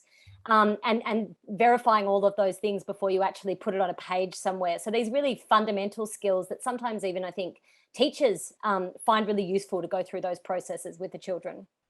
Yeah, because also the thing we have to recognize is that in between the traditional producers of news, the media, and the traditional audience, we now have this middle ground where everybody's a potential content producer. I think of my son coming home from school several years ago when he was like 6 or 7, and out of 20 in his class, you know, some of them want to be doctors, lawyers, and fishermen. And out of the class of 23 of them said that their ambitions for the future was to be a YouTuber.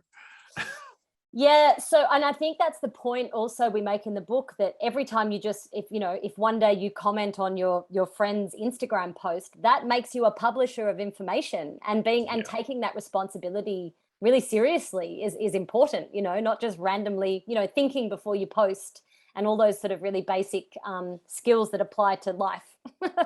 Yeah. I was actually really interested earlier, Jane, you made the distinction in your presentation between user-generated content and professional journalists. And I was going to ask how you or how Reuters defined a professional journalist, because I was actually very interested in that point. Are you still around and able to answer that, Jane? She's in the middle of a busy work day, so she may have wandered off.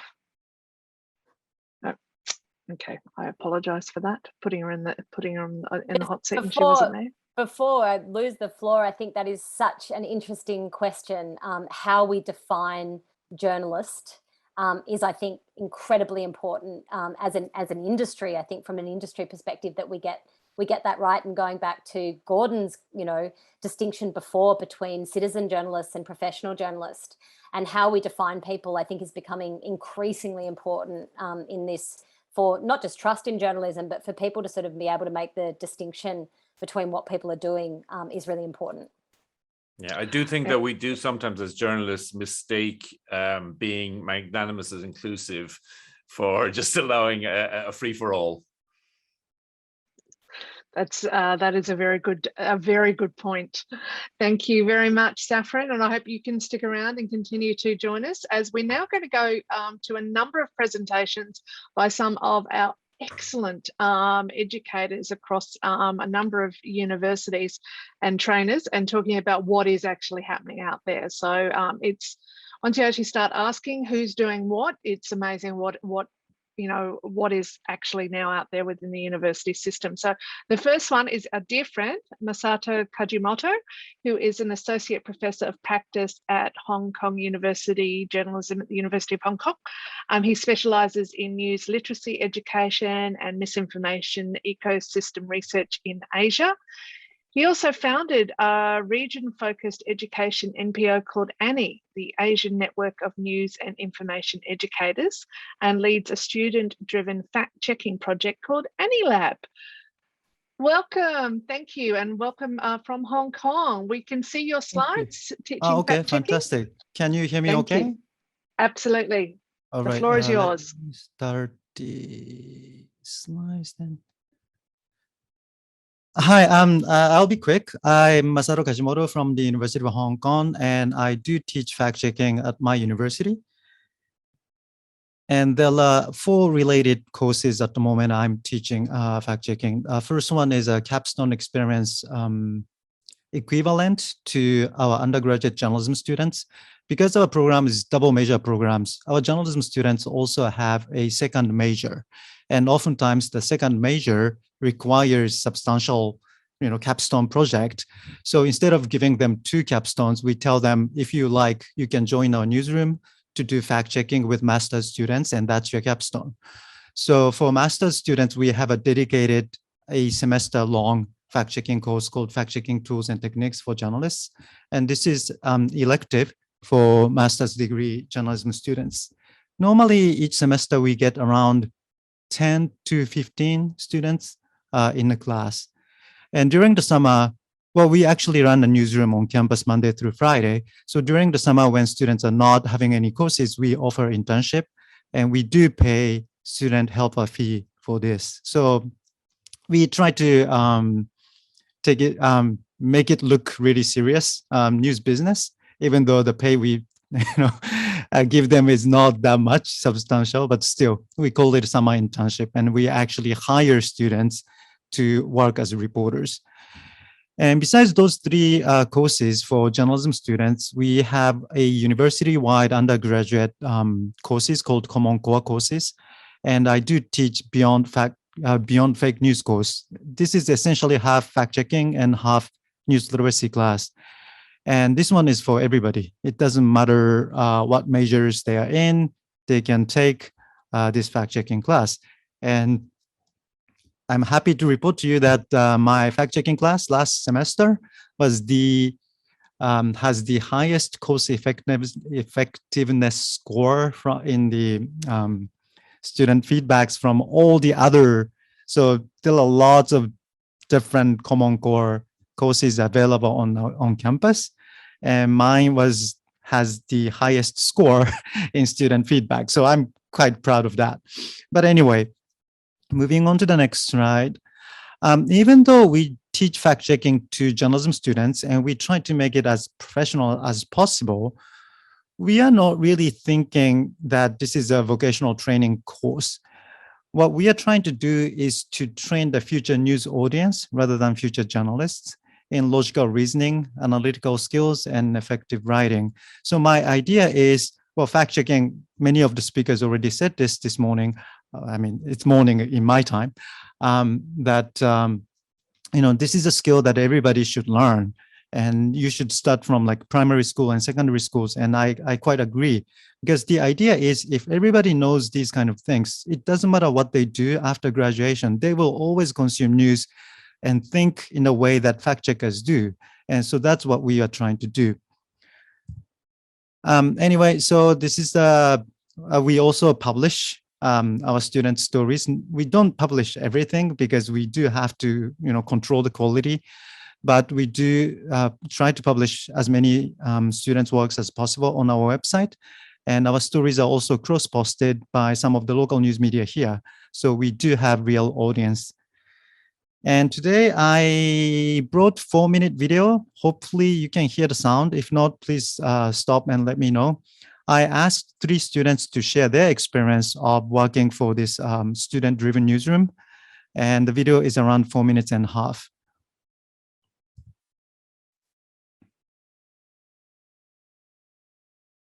I think the most memorable debunking for me was definitely the bus video. There was a video of a bus driving down a hill which was sped up and had a different audio track added to it. Although it was almost immediately apparent to us that the video was debunked, this was only the case for people who have a fair interest in Hong Kong news.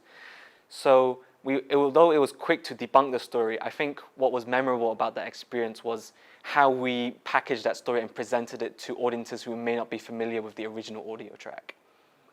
I think the story that I'm really proud of will be the one about the Zhengzhou flooding.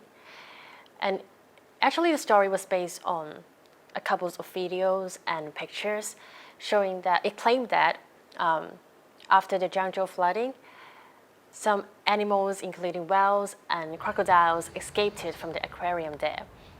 I didn't expect that so many people, even though my mom and my brother sent me the video of saying that, oh, it's real.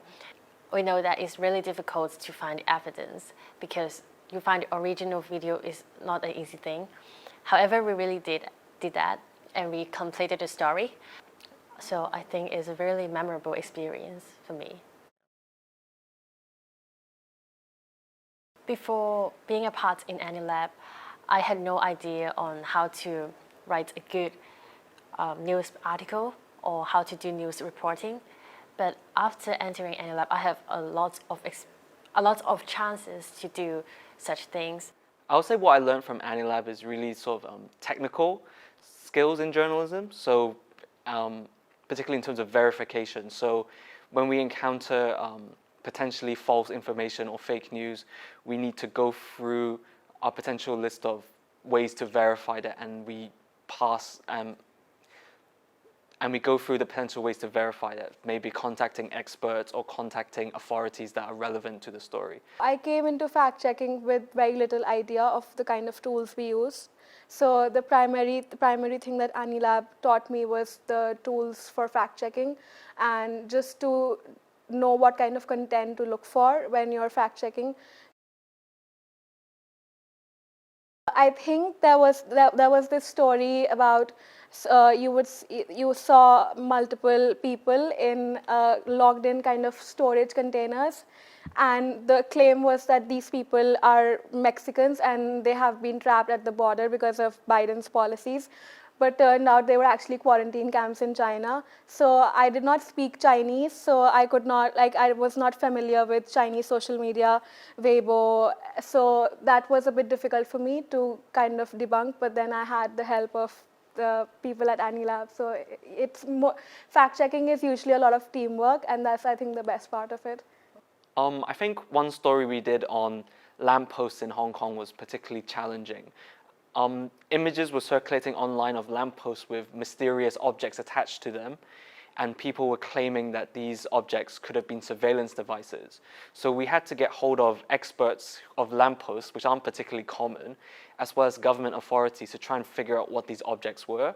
Eventually, we were able to contact the relevant authorities as well as lamppost enthusiasts, those exist, and try and understand what these objects were. And in the end, they didn't turn out to be surveillance devices. There are always some limitations when we are doing fact-checking, because even though you spend a lot of time on it, you may not get the results that you want. You can't find the evidence to show that it's a fake news, even though you know it's properly manipulated. So, however, I still enjoy the process, like finding the evidence, because you just feel very excited when you find the things that you want.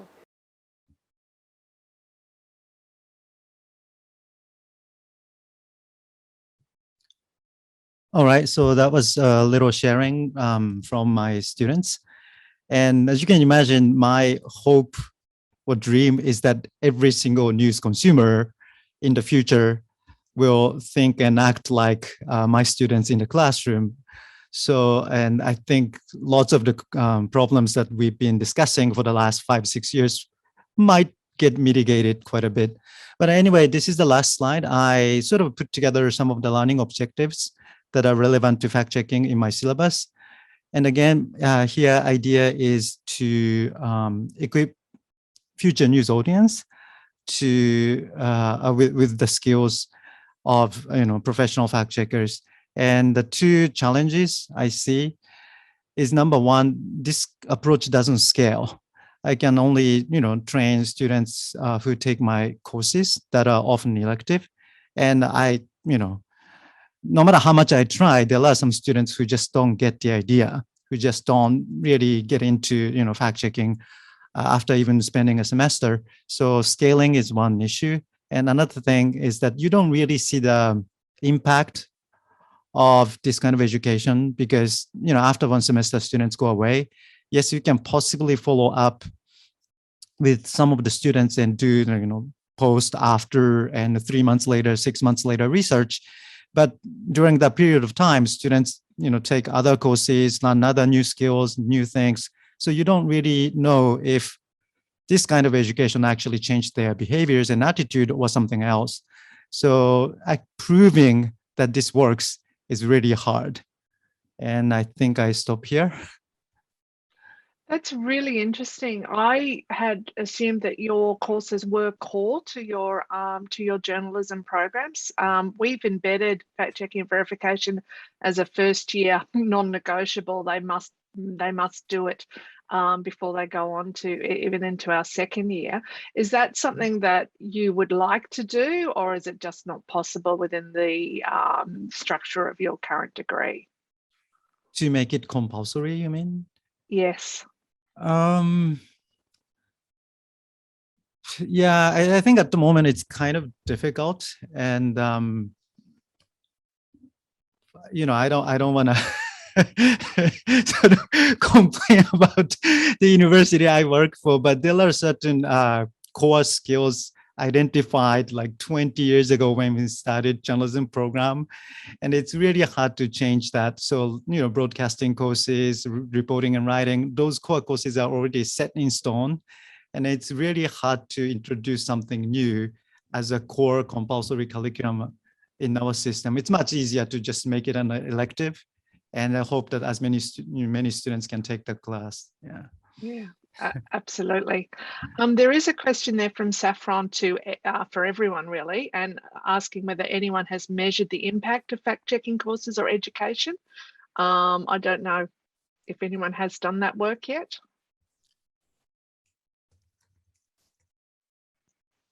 No one's answering, so we will. Anne saying yes, yeah, she did for a PhD. Yes, that's true. well, fortunately, Anne is our next speaker. But before we move to Anne, does anyone have any questions specifically about what Masato does? Where do students fact check? Go ahead. Sorry, Matthew? Yeah. Matthew, do you want to? Yeah, what kind of resources do your students use to fact check information? How do they verify information? Resources. Well, I do use lots of resources from like First Draft and Google News Initiatives, ON's Essentials website as well. So there are so many tools out there that students can use. So those are the things I teach. And also we do have deal with Facebook. So we do have university account in CrowdTangle, and that's another place where students monitor social media on daily basis. But in this part of the world, lots of misinformation actually is on WeChat and Douyin. That's the Chinese version of TikTok.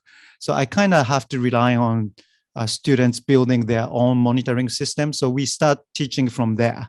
So this is how you sort of start developing your own monitoring system, and how you will add what we call usual suspects to your list. And so we really start from like building resources for this part of the world, drawing on many available resources in English language. So we sort of modify and then try to learn what they do in Western, or at least English speaking world, and if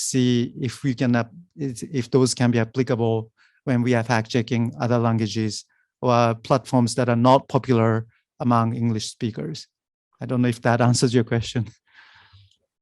Thanks. I mean, I think in fact I should have asked the question to the previous speaker, because your students are sophisticated And I guess the question is, what do you do when people who aren't sophisticated, such as children, how do they verify? Because they don't have the same tools. So I missed my opportunity. That's okay. But thank you, Yango. Thank you for answering my question. I think Saffron, do you want to answer that if you're still there? Sorry, I am still here. What tools are you using? I think was the question. Oh, with for kids? Yes. Yeah, so it's more probably teaching the mindset behind it in terms of when you're at sort of a primary school and lower secondary, getting into the sort of sophisticated OSINT tools is a bit much. And so what we're trying to teach at that stage is more a way of thinking, so that you're approaching all bits of information with skepticism and making sure that you're verifying them. So the furthest we'd go is probably things like reverse image search. Yeah, because otherwise there are restrictions on what primary school kids can access. Yes, the great firewall of the education systems. Masato, there's a question there from Caroline in the chat asking, one of your students mentioned a list of that they use. Can you tell us a bit more about that? Yeah, I think Joshua was referring to the guidelines that we have in our newsroom. We have like step-by-step guide for the students how to verify things. So I think he was referring to that. So if there's I think, first draft, I mean, if people who are in this space already knows what to do, but students don't. So we kind of have to, hold their hands, especially at the beginning.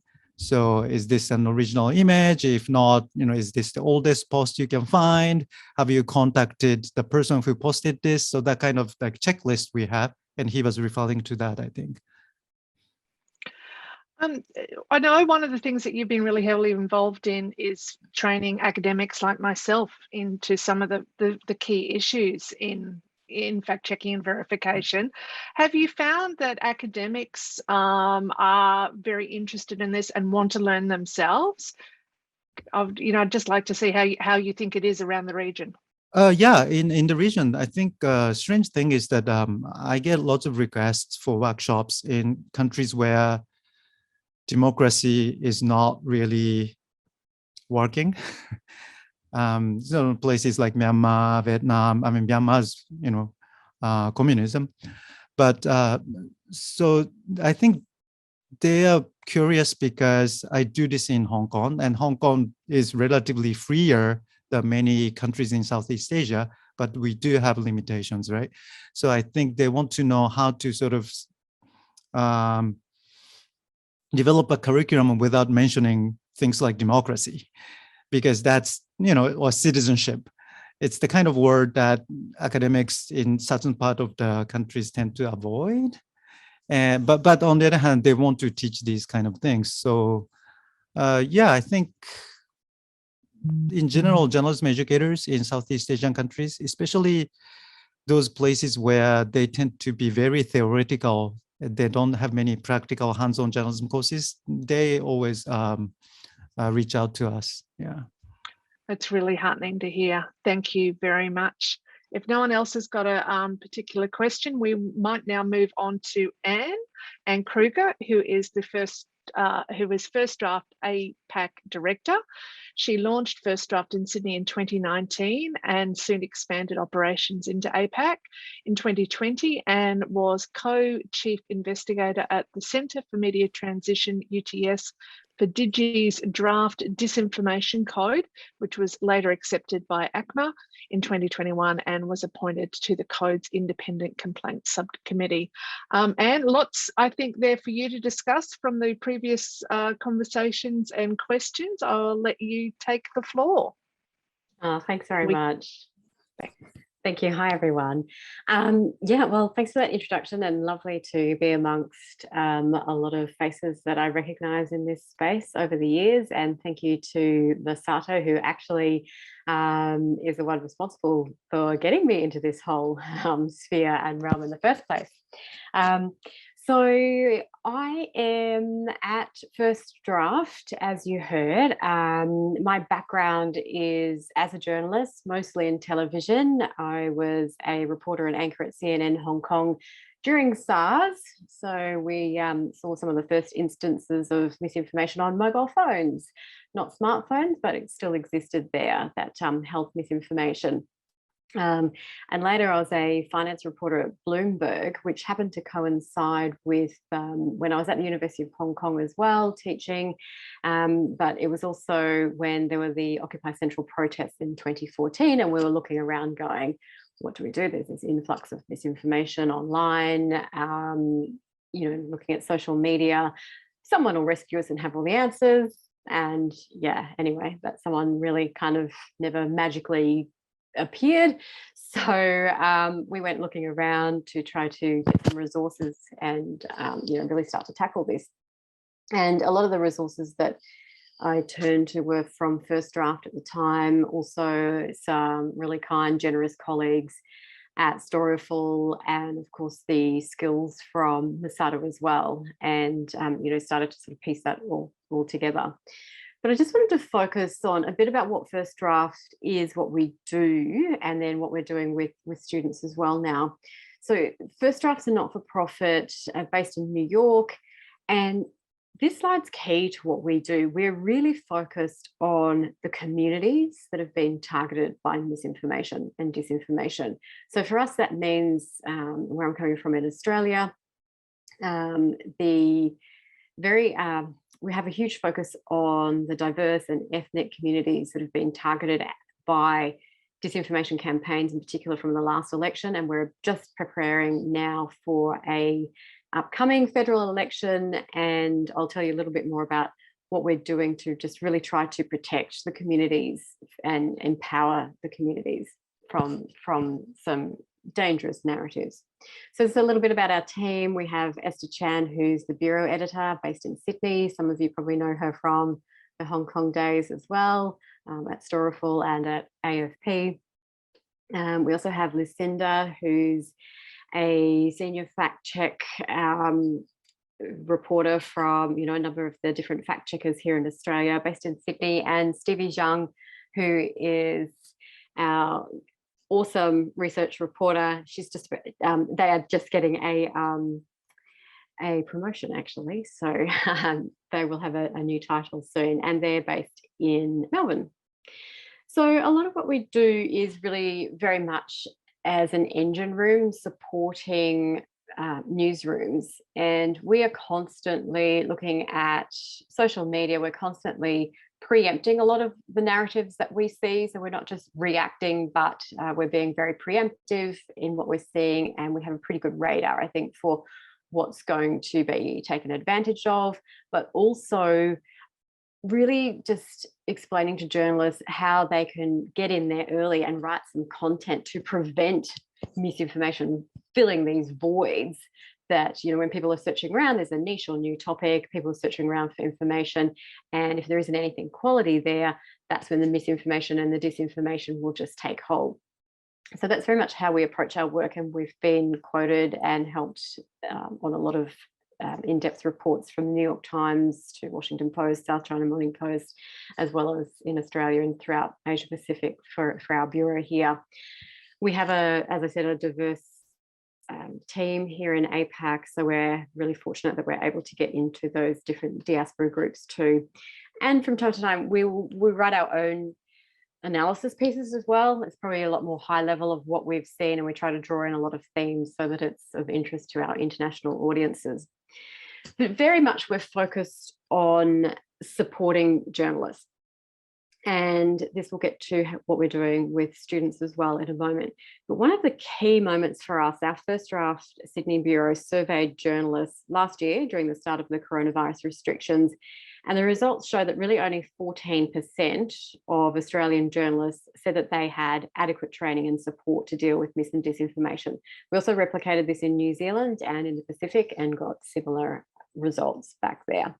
Now, the key for this was that the journalists who said they'd received training said, this is great, but they need the ongoing support when they go back to their newsrooms. Okay, they need to have their bosses understand this. They need to have, they need to know where to begin. And as I said, it needs to be more of a daily type of support that they have.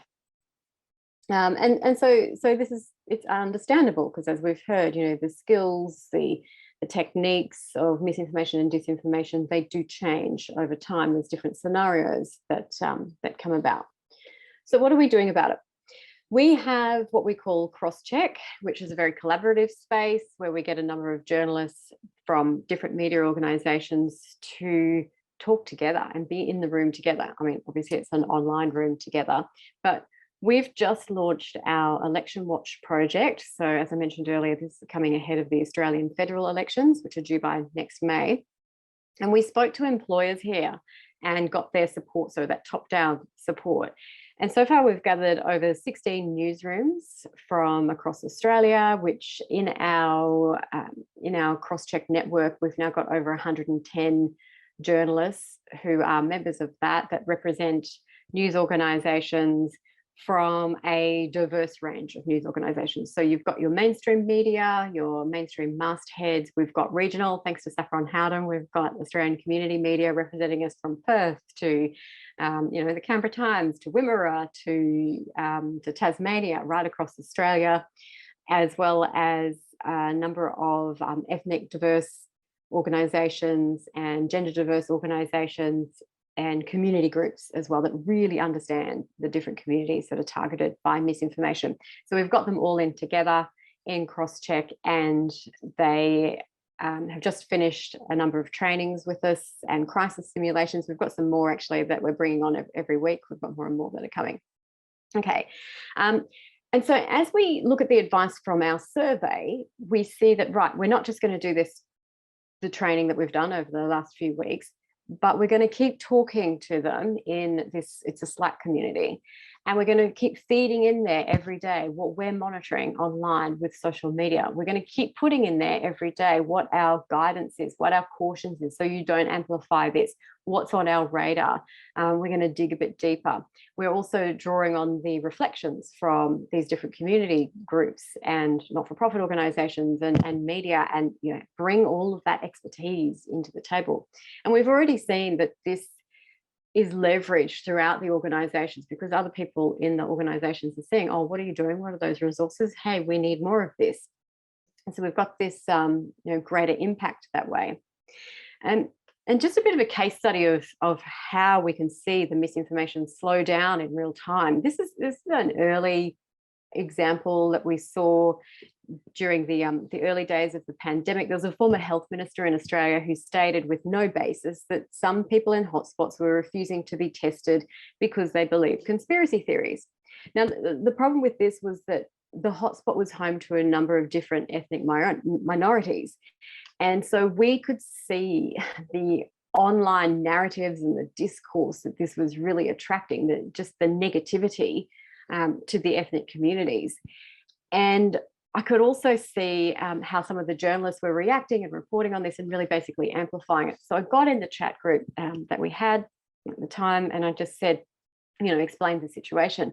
And so in real time, I could see the journalists kind of change tact and stop retweeting stuff that was just, attracting all this, disparaging comments and bad language against these communities. And the results, we then ended up having much more nuanced and thoughtful reports that came out of, what was actually really going on. So we're thrilled that we've gathered a diverse range of media that include the representatives from Asian Australian Alliance, the community radio stations that are really focused on underrepresented groups, as well as other independent brands and the regional titles, your political correspondents, as well as your metro news stations as well that I mentioned. So what does this all have to do with the students? Well, the interesting thing is we're based at the University of Technology, Sydney, UTS, as an industry engagement partner. And so, we go about doing our work, our daily work, but we also have wonderful access to researchers, to students. And as you heard earlier, we've been becoming more and more involved with policy.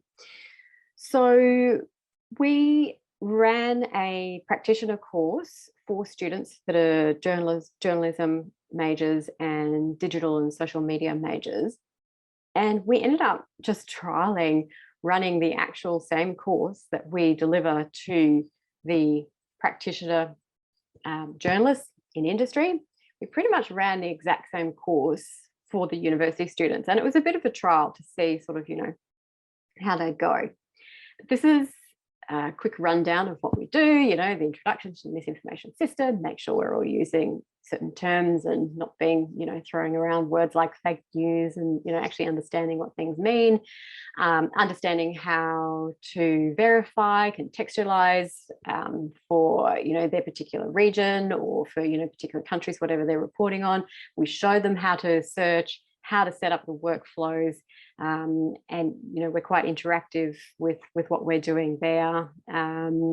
Show them all the tools that we've heard a lot of them earlier today, and then we talk about responsible and effective reporting. So this is a lot about how to frame your reports so that you're not just repeating the false news, because that's what we remember. How do you deal with some of the psychological aspects of writing debunks as well, so that you've got maximum effect, so that you're not amplifying things.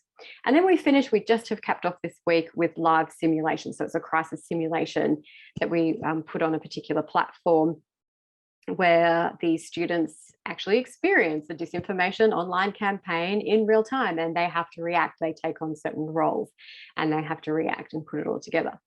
Now, the results are really interesting. I don't have formal results. It's mostly just anecdotal results because we have literally just, finished this. But I'm positive I can say that they've come away with these same practical skills and tools that the newsrooms have acquired as well.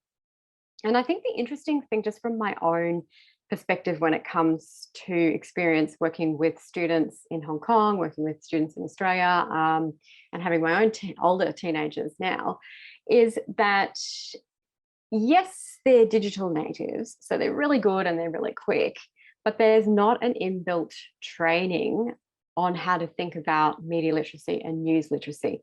So you still need to train that up with the students. And these are the same sorts of, so you're teaching the journalists about this as well, and you're teaching the students about this as well. But I think the wonderful thing is that the current generation that we've got they bring such a great perspective to what we're trying to do, such a great, diverse, inclusive perspective, so that now we've been able to take on a number of these students that have done this course as interns, that we're hoping to have more to do with them during the upcoming federal elections. So that's basically a wrap of what we're doing in practice, and just really wanted to sort of reiterate that the students really are not that far removed from the professional journalists, and they cope really well with these professional practitioner courses. Oh, thank you, Anne. And it's really lovely to hear that about the students. We often hear, bad things about students. It's really nice to be reminded that they are actually really quite capable and really very interested in this. And I find that, I'm often getting, students in my postgraduate course who actually can't do our undergraduate course asking to come in because they really want to know the skills. Can I just ask about the cohort of students there that you're training? Is it a compulsory part of the curriculum there, or is it a sign up, an elective, short course? How are you running that?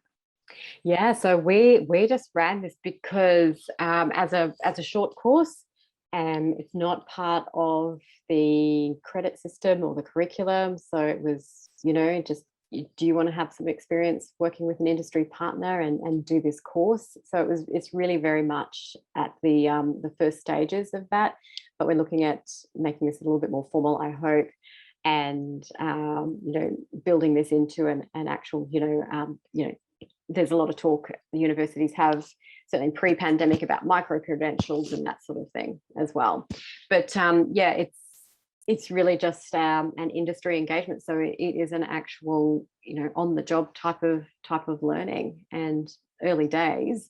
But the cohort we just recruited from the journalism and the digital social media majors there, sort of, as part of the communications faculty, but really it's something that I think could be open to, you know, the IT faculties. You know, there's a lot of different students that I think would benefit from this. Yeah, it's we thought at RMIT, we thought there would be much more interest across the university into and we opened our fact checking course as an elective to anyone because it's a first year course, so it's at that level. We haven't had as much interest across the university as we anticipated, but we certainly have had some, and particularly, you know, those people who are very interested in facts clearly sign up. But just, you know, yeah, we were surprised, particularly with the sort of the Trump bump of interest in journalism. And I think that's one of the things that you talked a little bit about there about, you know, fact checking one thing. I was at a presentation last week of some other researchers, and they were talking about the sheer volume of fake news or lies by the former US President Donald Trump, that it became impossible to do this kind of work.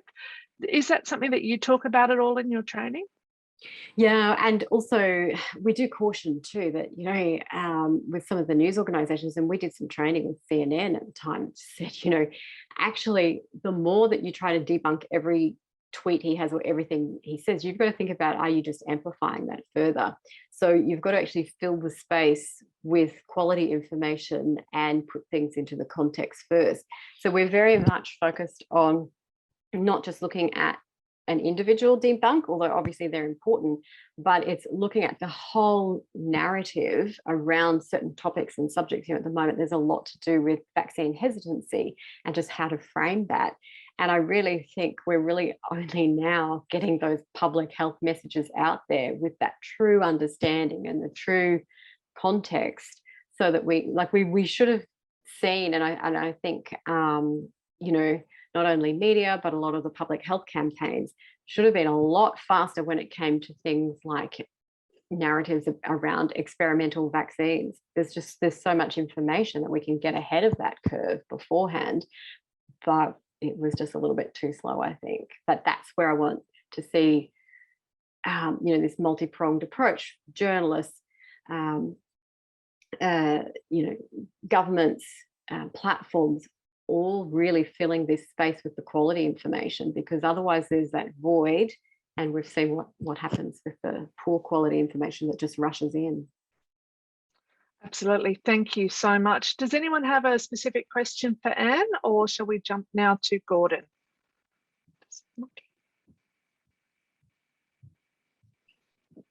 No, nothing specific. Okay, thank you very much, Anne. We will now move to Gordon Farah. Gordon was a journalist for more than 2 decades before moving into tertiary education.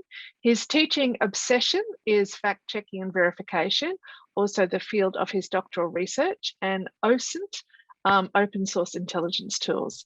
To promote and build on this new field of journalism practice, he set up RMIT Journalism Fact-Checking and Verifications course, the first of its kind in Australia.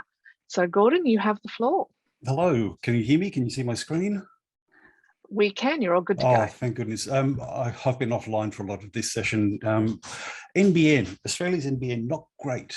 We've been having a lot of problems with that. Okay, I will keep going. Oh, my screen's doing something weird. Okay, yeah, so I set up the fact-checking verification course at RMIT, and I think we've been running it for 3 years now in the journalism program. We teach it it's compulsory, as Alex said earlier, for our first year journalism students. Sorry, I've just got to juggle a couple of things. Before that, I used to run it as like a 4-week module in one of our other courses, journalism technologies. And I've believed, this is a passion of mine, and I've believed for a long, long time that that this is the future of journalism. So I think, who was it earlier before was saying that I think all journalists need to learn this. I've believed this for a long, long time. I think the skills that we teach, the proliferation of misinformation, disinformation, the polluted information ecosystem that we live in these days, makes these skills especially important today. And I would love everyone to have these skills, not just journalists. But I think it's crucial for any journalism graduate to go into a newsroom with these skills. Now, what I do tell my students is that, well, so my computer's playing up. I tell them that fact-checking verification requires observation, organisation, and persistence. And we practice these things in class. And I also tell them that it requires imagination, left field thinking, and creative thinking. Okay, so the topic that I bravely took on today was to talk about the importance of creative thinking in fact-checking and verification. And I'm going to try to justify that, because on the surface of it, it looks like, you know, that might not sound quite right. Okay, so there are two facets to fact-checking and verification, right? There's the confirmation and verification of something as accurate, or there's the debunking of something as not accurate. And we apply that to misinformation, to a whole lot of different kinds of misinformation I'll talk about in a minute. Now, obviously, when I talk about creative thinking and fact-checking, I'm not talking about creating facts. You know, that's what the nasty disinformation people do. That's not what we're doing here. So I'm concentrating, when I'm talking about fact-checking and verification, on the roles of the journalist to, and these aren't the only roles of journalists, of course, to report truthfully, to inform both politicians and the public, be part of public discourse, to hold power to account, but also now to hold people to account. We know people share misinformation. You know, the share buttons on social media make it so easy to share misinformation, and it takes a lot of effort, and it's very far from successful to correct that misinformation once it has been spread far and wide. So I feel that part of what we need to do as journalists is also to hold people to account, the people who share misinformation to account. Now, the way we do this, someone was asking a moment ago about the tools that you might use when you're doing fact-checking verification. I'll show you a few of them in a minute, but the sort of content we use when we do OSINT, OSINT referring to open source intelligence, sorry for the lowercase o there. We're talking there about investigations using access to publicly available material, and there is so much content available online. I think that point has been made a couple of times here today. So there's UGC, user-generated content that's distributed via social media, content published on websites by businesses, organisations, institutions. There are photo sharing platforms, there are libraries, agencies full of photographs that we can use if we're going to do reverse image search, for example, to verify where a photograph was taken, or to see whether it is of the thing that someone claims it is when it arrives in your newsroom in the middle of a breaking story, a hurricane or a bombing or something like that. Newsrooms get flooded with content that is dubious. Okay, some is accurate, some is not. We need to know in the moment how to distinguish, how to verify something quite quickly in a breaking news story. There's content from blogs, there's government data and documents, there are wiki pages. There are the most extraordinary wiki pages out there. If you want to see Gothic turrets in German towns, there's a wiki for that. There are wikis for number plates around the world. There are wikis for lampposts around the world. There's content such as, you know, bus and train timetables. There are websites that track aircraft and ships, and there is so much information there about companies. There are metadata analysis tools as well, so you can get into the back end of a website to try to find commonalities between different websites to show that they are connected in some way. So this is some of the stuff that we can do using OSINT tools, okay? And that's some of the stuff that I teach my students. Now, I can't see my whole screen here for some reason, because I've got myself and a bunch of you sitting on over the top of it. So I'll try to remember what I've typed here. So OSINT can be used by journalists and by fact checkers generally to reveal activities of people, connections between people and organisations. We can find out who's running a website or creating and spreading disinformation. We can use OSINT to investigate, to fact check and either verify or debunk content created and shared by spreaders of disinformation. And OSINT tools are commonly used by journalists, increasingly by journalists, not nearly enough. Those who are using it now tend to be self-taught. I'm completely self-taught in this area. I haven't been a journalist for a while, but this is something that really grabbed my attention and I became extremely passionate about it. And you can teach yourself, and that's something I tell my students too. One of the biggest messages I give my students is that the OSINT tools, the open source intelligence tools platforms that I introduce them to now could well be gone in 12 months or 5 years, and there'll be new ones. So while I introduce them to some tools and how to use those tools, I also tell them they need to keep on top of this and understand that the tools aren't the thing, it's the mindset you bring to this practice. And I'm going to talk a bit more about that in a moment. So it's commonly, OSINT is used by journalists, corporate and national security experts, and increasingly law enforcement. There's been some amazing work done using OSINT around terrorism threats. And Bellingcat, excuse me, Bellingcat, yeah, they're a journalist organisation, have pioneered the use of OSINT. And they've been doing this for quite a while. You probably know their work related to working out who is behind the downing of Malaysian flight MH17 over Ukraine. They've done some extraordinary work. So I created a couple of, I created a document for my students. I'm just going to give you a quick look at this. It's up on my Twitter. One of the wonderful things about the OSINT community is everybody shares everything.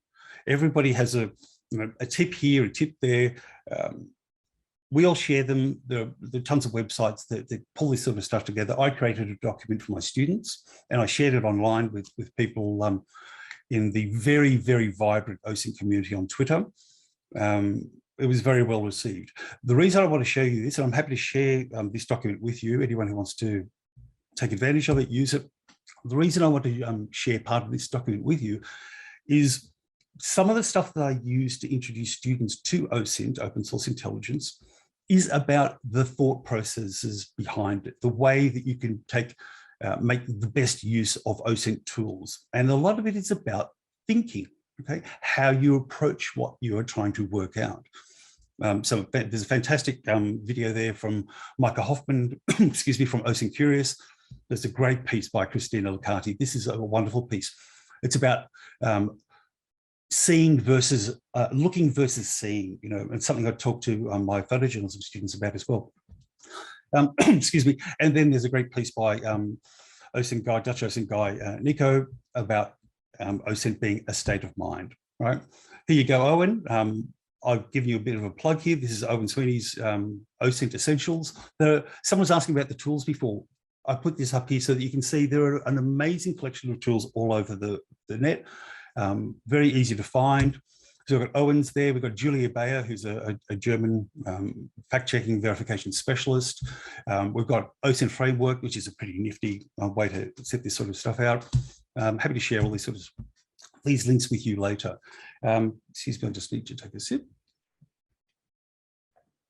So I mentioned before, some of the stuff that we want to use OSINT tools for or do fact-checking verification, apply fact-checking verification skills to, is content that we find online, stuff that turns up in a newsroom during a breaking story. Here is a video. I'm not going to go through this. This is an exercise I do in my class. And this was a video that was shared in by the International Fact Check Network. Someone on that, we're part of it like an email group, someone occasionally put up something saying, can someone help me work out where this photo was taken or whether this is real? Has anyone seen this in their community?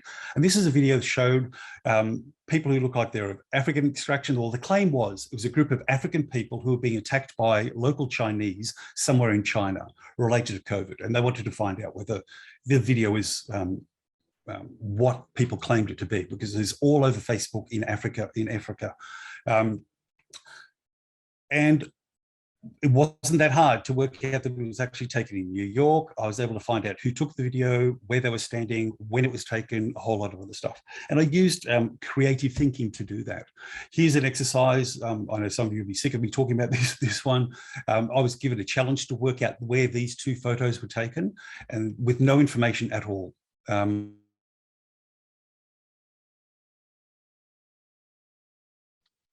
We've just lost your sound, Gordon.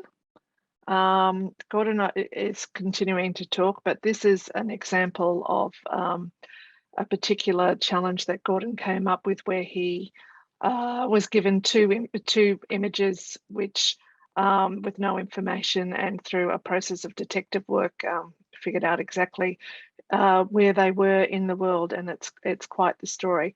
I think Gordon is having problems with his internet, and perhaps we can come back to him. If it's all right, we might now move to Saeed Nazakat, if that is okay. Saeed, are you there?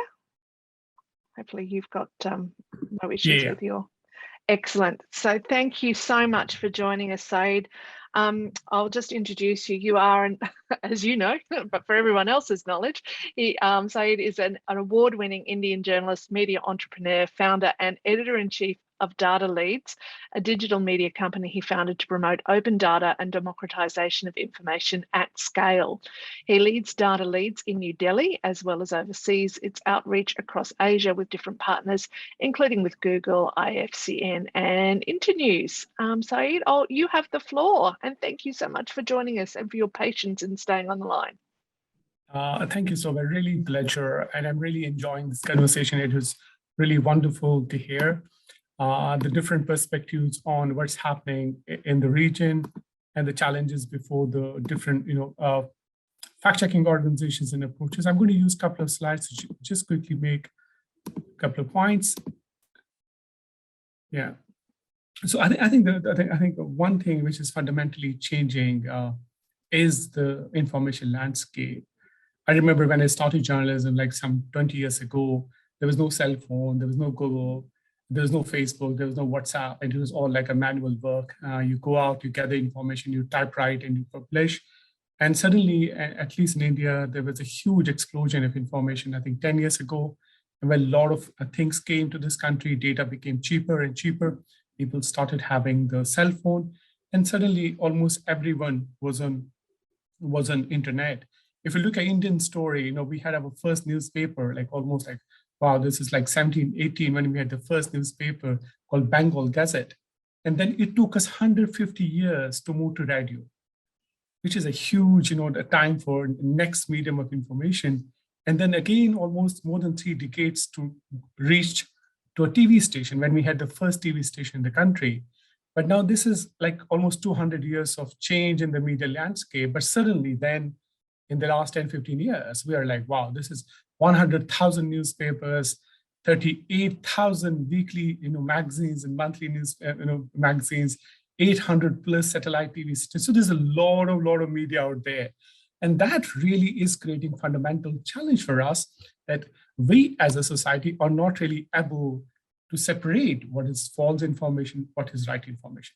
I think throughout the human history, and that's how I look at it, throughout the human history, we were collecting information, searching for information, trying to see wherever we can get a little bit of information, what's happening in the country, what's happening in the town, is there anything happening, is any government planning anything? So we were always searching for information.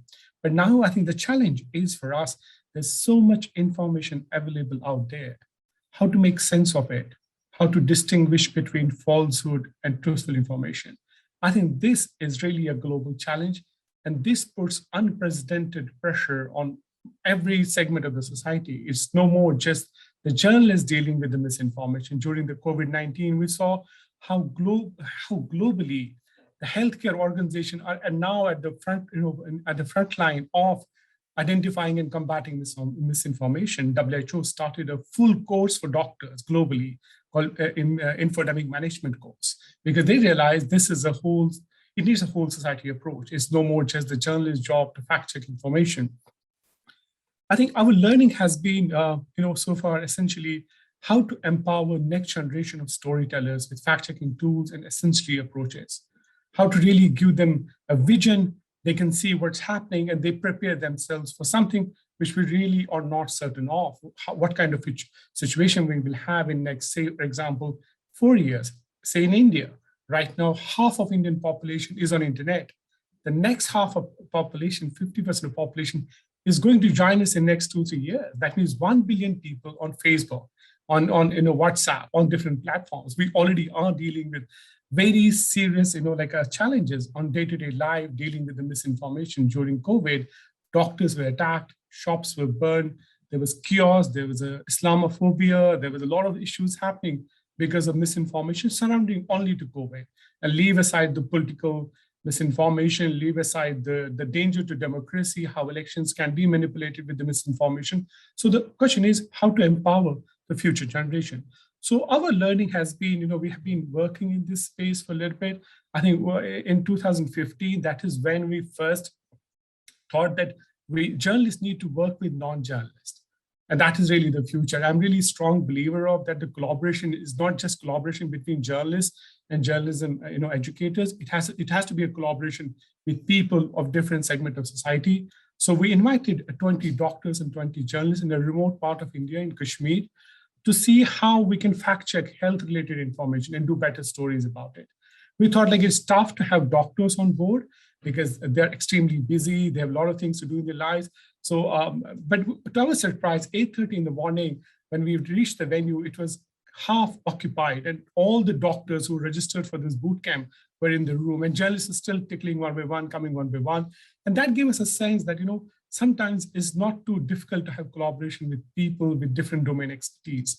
And we took that initiative further to different parts of India, then to different parts of Asia.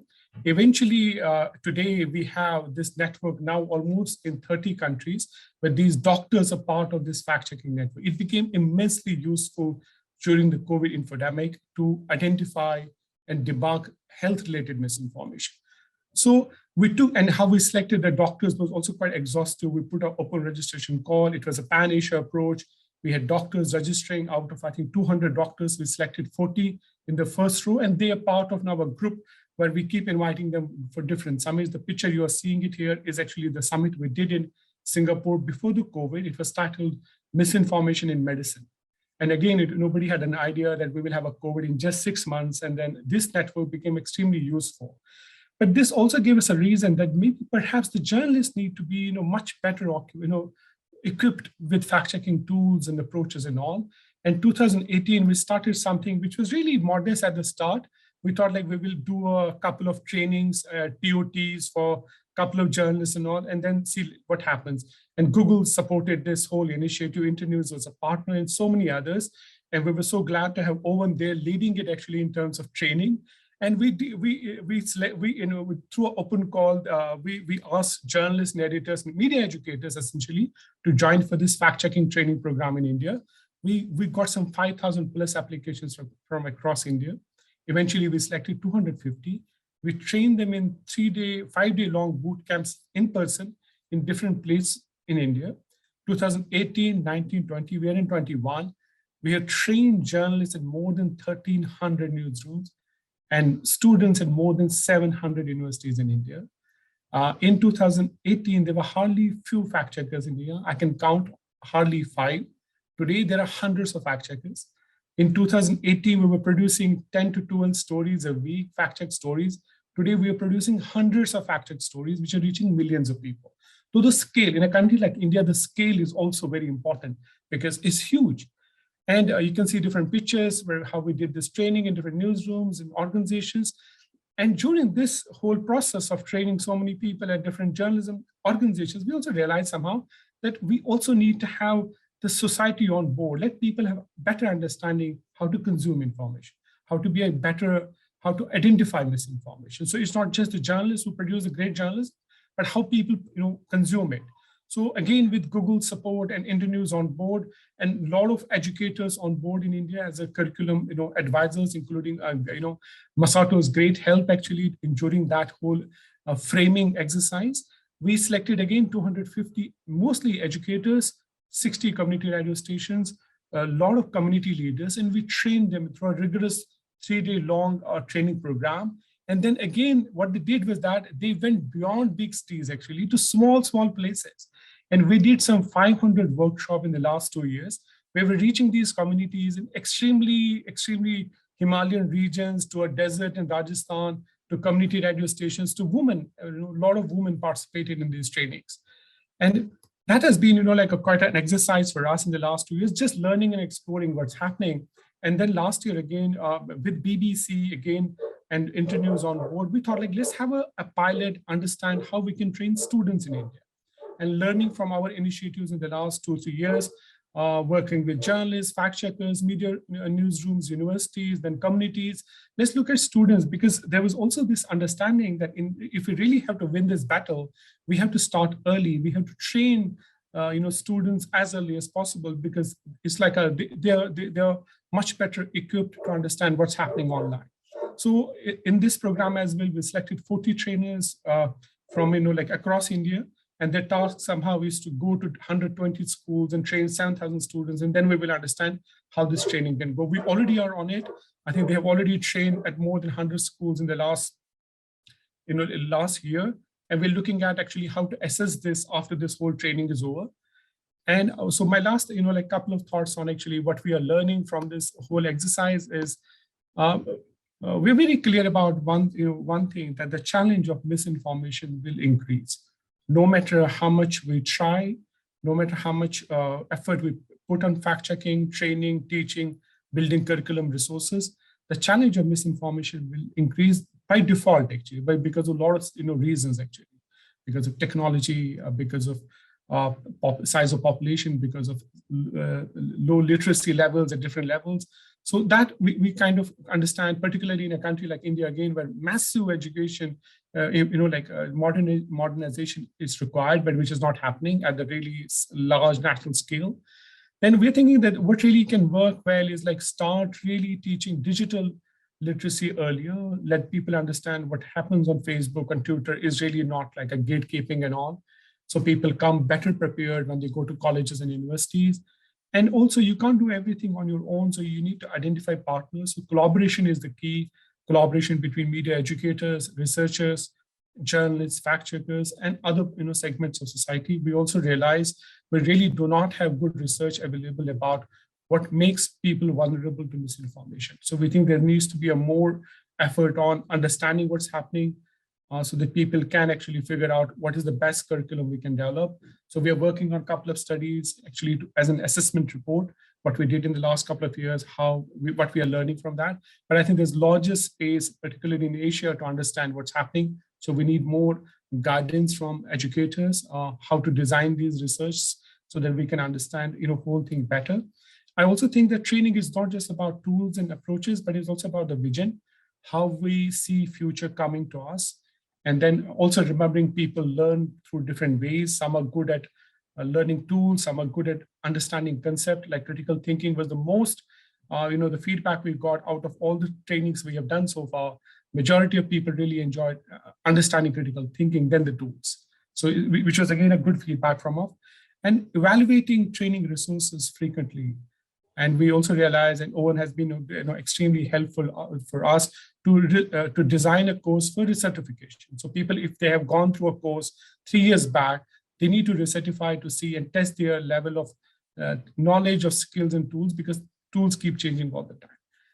Encouraging reflection and discussion, so involving broader society, doing events, workshops, discussion panels, webinars, whatever way possible, trying to involve more people into the whole discussion, because the aim essentially is also to scale everything.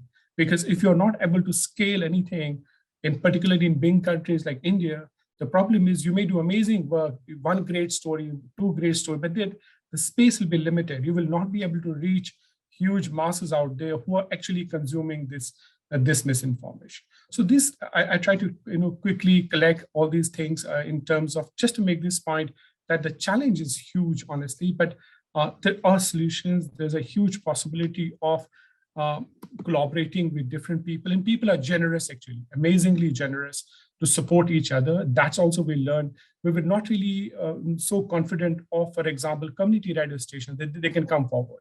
But then 60 community radio stations, just we invited them and all of them registered for it across India.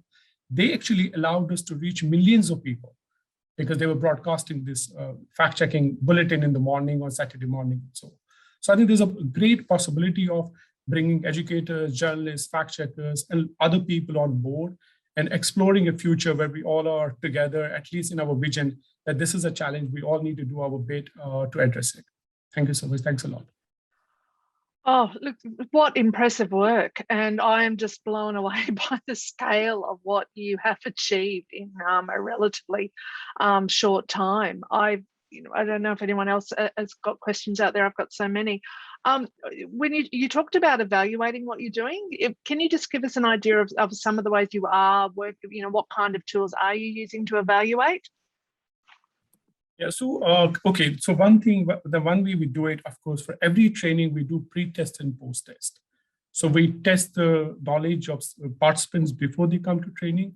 And then after they are done, so we ask them, okay, fill up this form and tell us what's happening. So there's a one routine exercise which we do for every training, because trainers are based in 28 Indian states. So the moment they finish the training, we get the, on a one dashboard, we get the feedback from the participants, and then we kind of see what else we need to add or what we need to remove.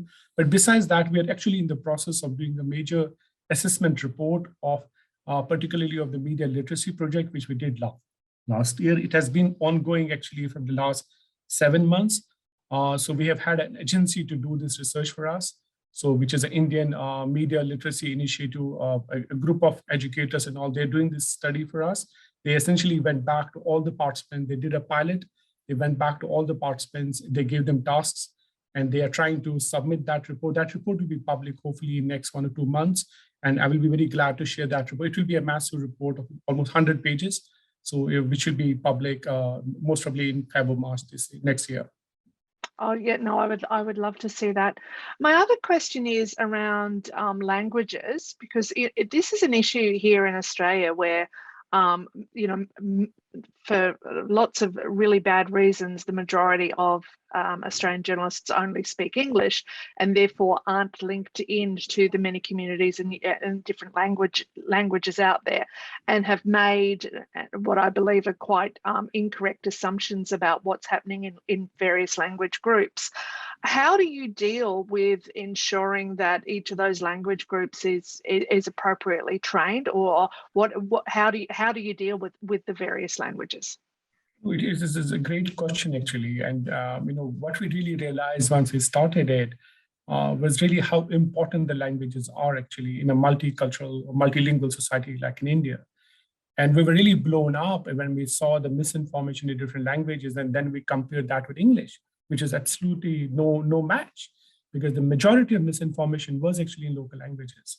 The case studies, everything. So what we did actually, we reviewed our curriculum a couple of times to include almost all possible local examples in local languages. And because we had selected trainers from different backgrounds, so we had trainers from more than 15 languages. So all the trainings were done actually in local languages. And that was actually the biggest, one of the key success reasons for these networks to scale, because people can actually really understand them well in Hindi, in Urdu. Like, if you look at the vaccine-related misinformation in Urdu language, you will be really blown up. You will never see those examples in English or even Hindi, but Urdu, for a lot of historical reasons and all.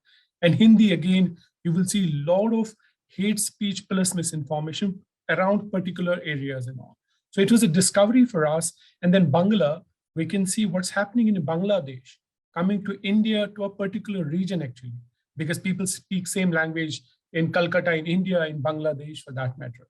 So, so it was amazing insight actually how languages play such a fundamental role in misinformation. So, and the key was also in this whole network was trainers were really from different languages. So that really helped us to see what was happening in local languages. And we eventually encouraged them that when they do the training, they should do it in local languages. We translated all the material in 8 languages. And then we made sure the decks are actually a reflection of what's happening in the region, because India, again, is a huge country. It's not everything what happens in Delhi is happening in smaller places and all. So we had a lot of local examples to make sure that people identify that this is not a foreign concept. This is not something which only happens in America, that elections are undermined by misinformation. It can happen here. And we gave them local examples how voting machines and misinformation about voting machines can change the voting pattern in some areas.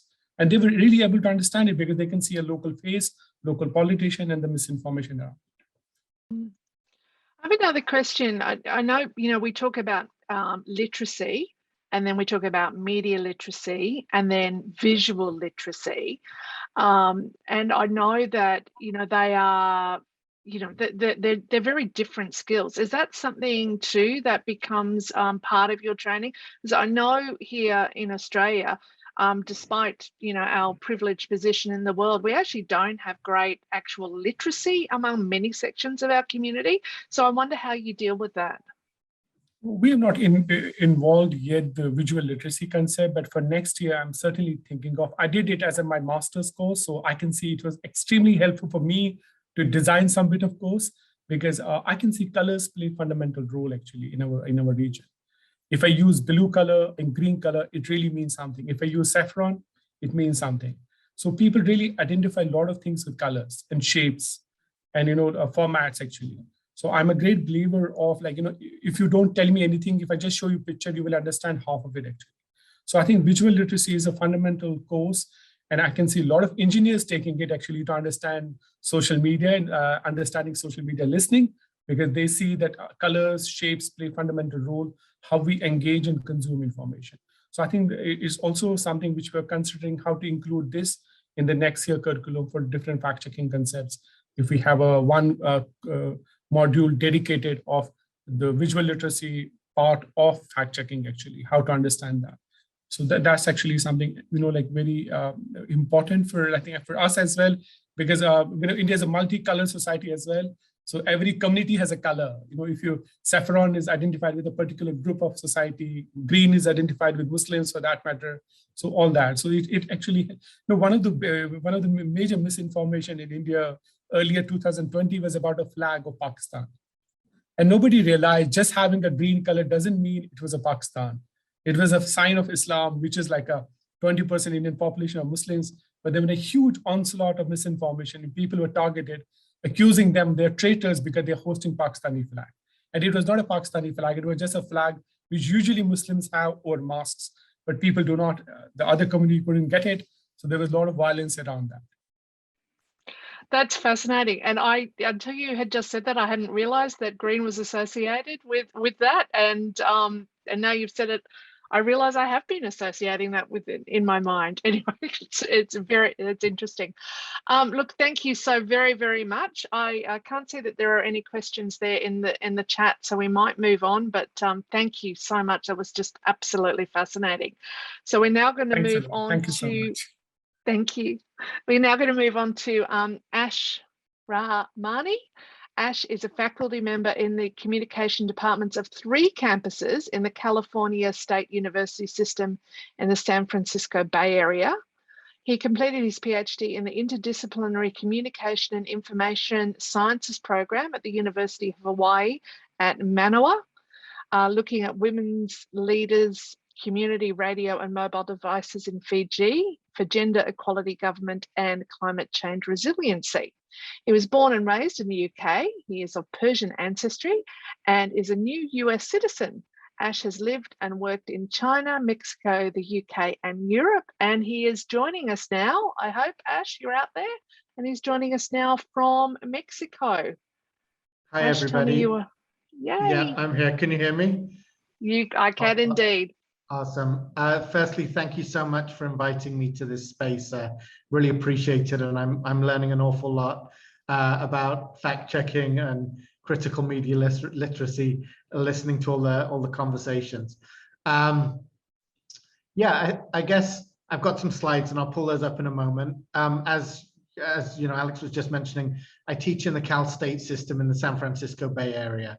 And so what I'm going to be presenting and talking about tonight is relatively new to me. I moved to the Bay Area in January 2019 and started teaching in the Cal State system in January 2019. So this sort of area of research was, after moving to the Bay Area, and so it's relatively new. So I hope you can sort of be patient with me in this. Yeah, so let me pull up my slides and I'll start the presentation there. So what I really want to talk about tonight is the sort of maybe a little bit philosophical, what affects the politics of fact checking. And so I'm really looking at Spanish language misinformation during COVID as sort of one of the examples of this. And as mentioned, that's my name, and I teach in the Cal State system in San Francisco. So just to contextualize where I'm going with this, I want to start off with some Pew data. I love Pew data. I find it fascinating, and particularly relevant for California, this data. So California and Mexico, really the North American Pacific coast of North America, and so So I want to contextualize everything with a little bit of this information. So Latinos make up about 1 in 5 of the US population. Between 2010 and 2020, the US population grew by 22 million, and about 50% of those were Latinos. Latinos identify as multiracial. Latinos, and this is very important for, I think for this presentation in particular, Latinos make up the largest single ethnic racial group in California at 39%. Newborns make up the largest percentage of Latino population, contrary to a lot of the recent President 45 statements and all of this, the sensationalized news about, the hordes crossing the border at the southern border. It's actually, there's a flow of, in terms of migration patterns, there's a flow towards us to Mexico rather than a flow into the US in that. So, newborns make up about a large percentage of the Latino population. English proficiency is high at 72%, up from 59%. Latinos who speak Spanish at home declined from 2000 to 2019 from 78 to 70%. About 42% of US Hispanic adults had at least some college experience, and people of Mexican origin accounted for about 62% of the Latinx population. So 4 in 5 of the Latinos in the US are also US citizens. So, this is just in a California context, the Latino community and the Latino population, the Latinx community and the Latinx population in California are an important sector of they're the largest single ethnic group, an important part of the sort of the makeup of California. So teaching in the Cal State system, obviously one of the things which is important is making sure that any equity gaps, student outcomes, and so on involves a level of efficacy amongst the Latinx community, Latinx population.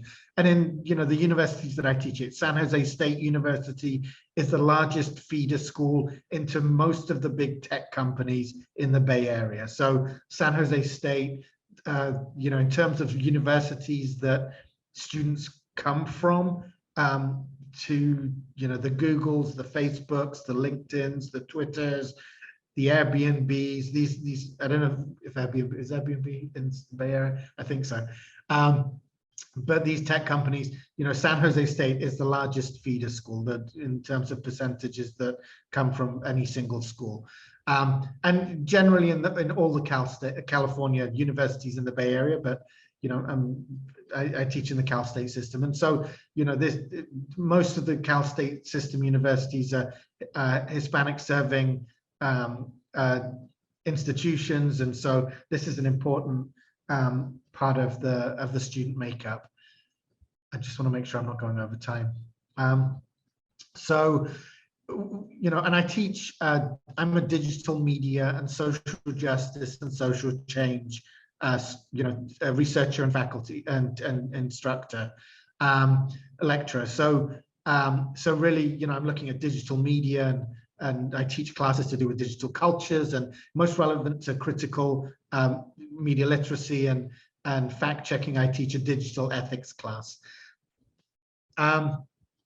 So this, I found this chart, which I thought was an interesting chart. And as I say, this is a very beginning levels of a research project for me. This article by Singh et al.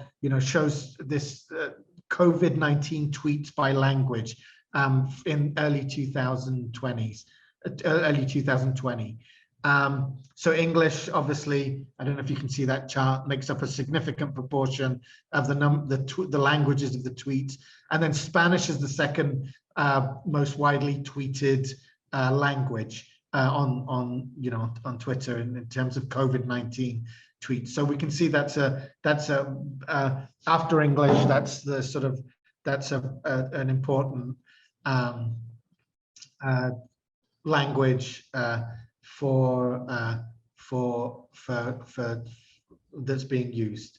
So, you know, I was observing that, and I think it's documented, and I've got some data here that talks about this, is really, you know, we've seen in particular Spanish language misinformation on apps like WhatsApp. There are lots of community groups on WhatsApp, closed community groups on WhatsApp. There's a lot of on Telegram more recently, that not just impacts the US, you know, Spanish speaking population, but impacts Latin America as a whole in terms of, you know, the source of some of the information and some misinformation anyway, some of the content that related to COVID-19 and some of the, you know, conspiracy theories that surrounding vaccines and mask wearing and all of these kind of things. So so I was interested in this, and I'm sort of developing further research looking at this. So there was a recent article in the LA Times which, you know, really starting to think about this and thinking about, you know, some of the polarization that's taking place in the US and how you know, how that reflects in identity politics. You know, it's not so much whether it's, and this is where what if facts comes into play. It's not so much about whether it's factual or not. Oftentimes it's related to, you know, who's saying it, what sources it's coming from, you know, and obviously which language is being used and so on. So so as well, especially for many Latinx communities, there's Geert Hofstede talks about collective identities, and so these collective identities amongst communities in Latinx communities is an important element of that. So this just from the LA Times recently on November 16th. I've said it before and I'm saying it again. Spanish language misinformation campaigns are absolutely exploding on social media platforms like Facebook, WhatsApp, etc. Representative Alexandra AOC said in a recent tweet, it's putting US English misinformation campaigns to shame.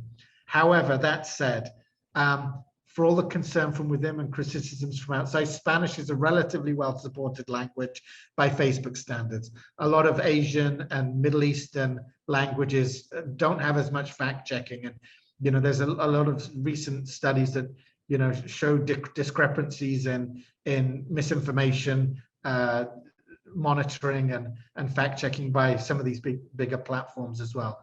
And a report on the company's 2020 expenses indicates that after English, the second highest number of hours spent on work related to measuring and labeling hate speech went towards Spanish language content. So there is some efforts towards Spanish language. And as I say, some of the less well-resourced languages are the Middle East and Asia. So this was a recent article from the LA Times and then NBC News. So what is the source of some of this misinformation?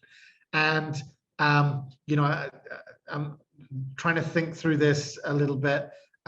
Some of the Spanish language information is far-right funded. Many of the influencers and groups spreading such conspiracy theories in Spanish are the same ones that spread disinformation leading up to the 2020 presidential election, continuing with false narratives about electoral fraud and the January 6th Capitol attack. So a lot of that far-right sources of this misinformation are also the sources of misinformation in Spanish language.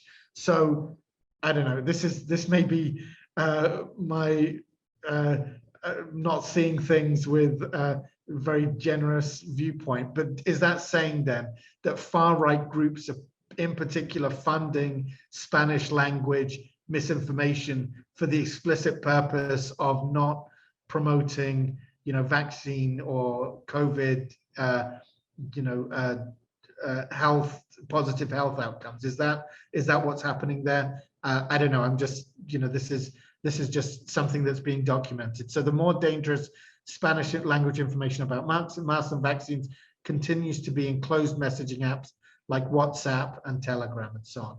So, you know, really, and I think I'm running out of time. this is just, I'm starting my literature review a little bit.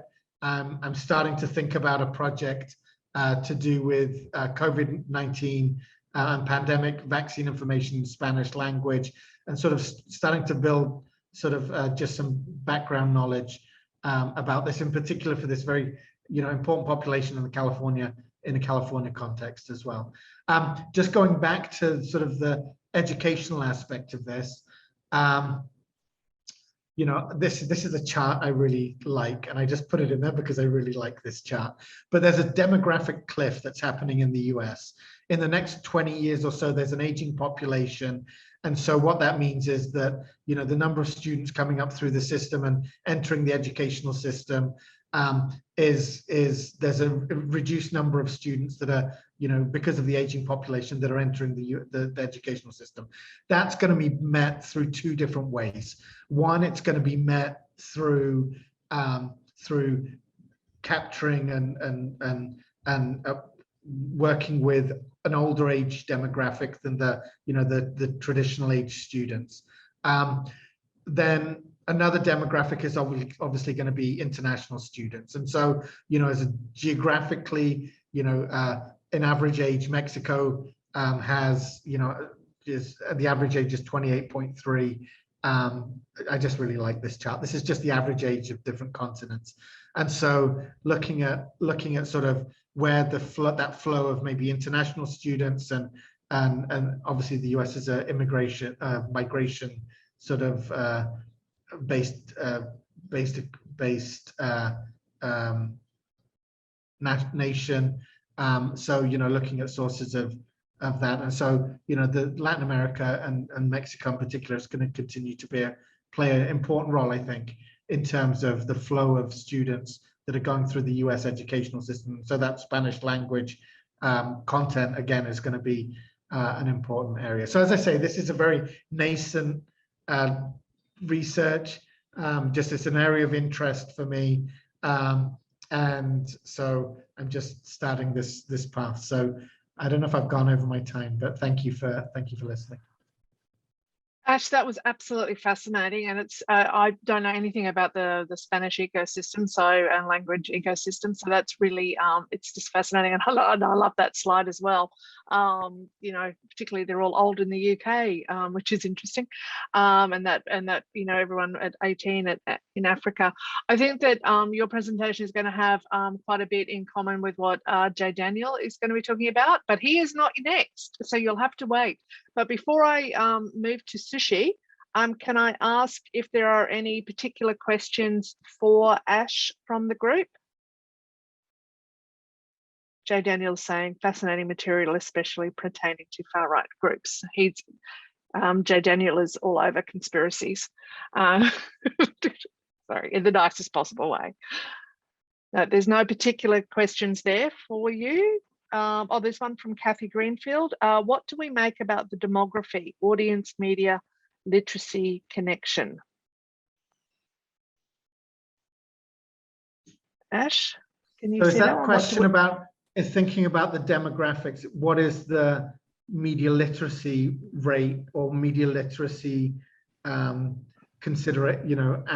of different demographics? That's a great question. So yeah, that's a great question. I've got to think a minute about that. So there was that statistic in the Pew data that shows that 42% of the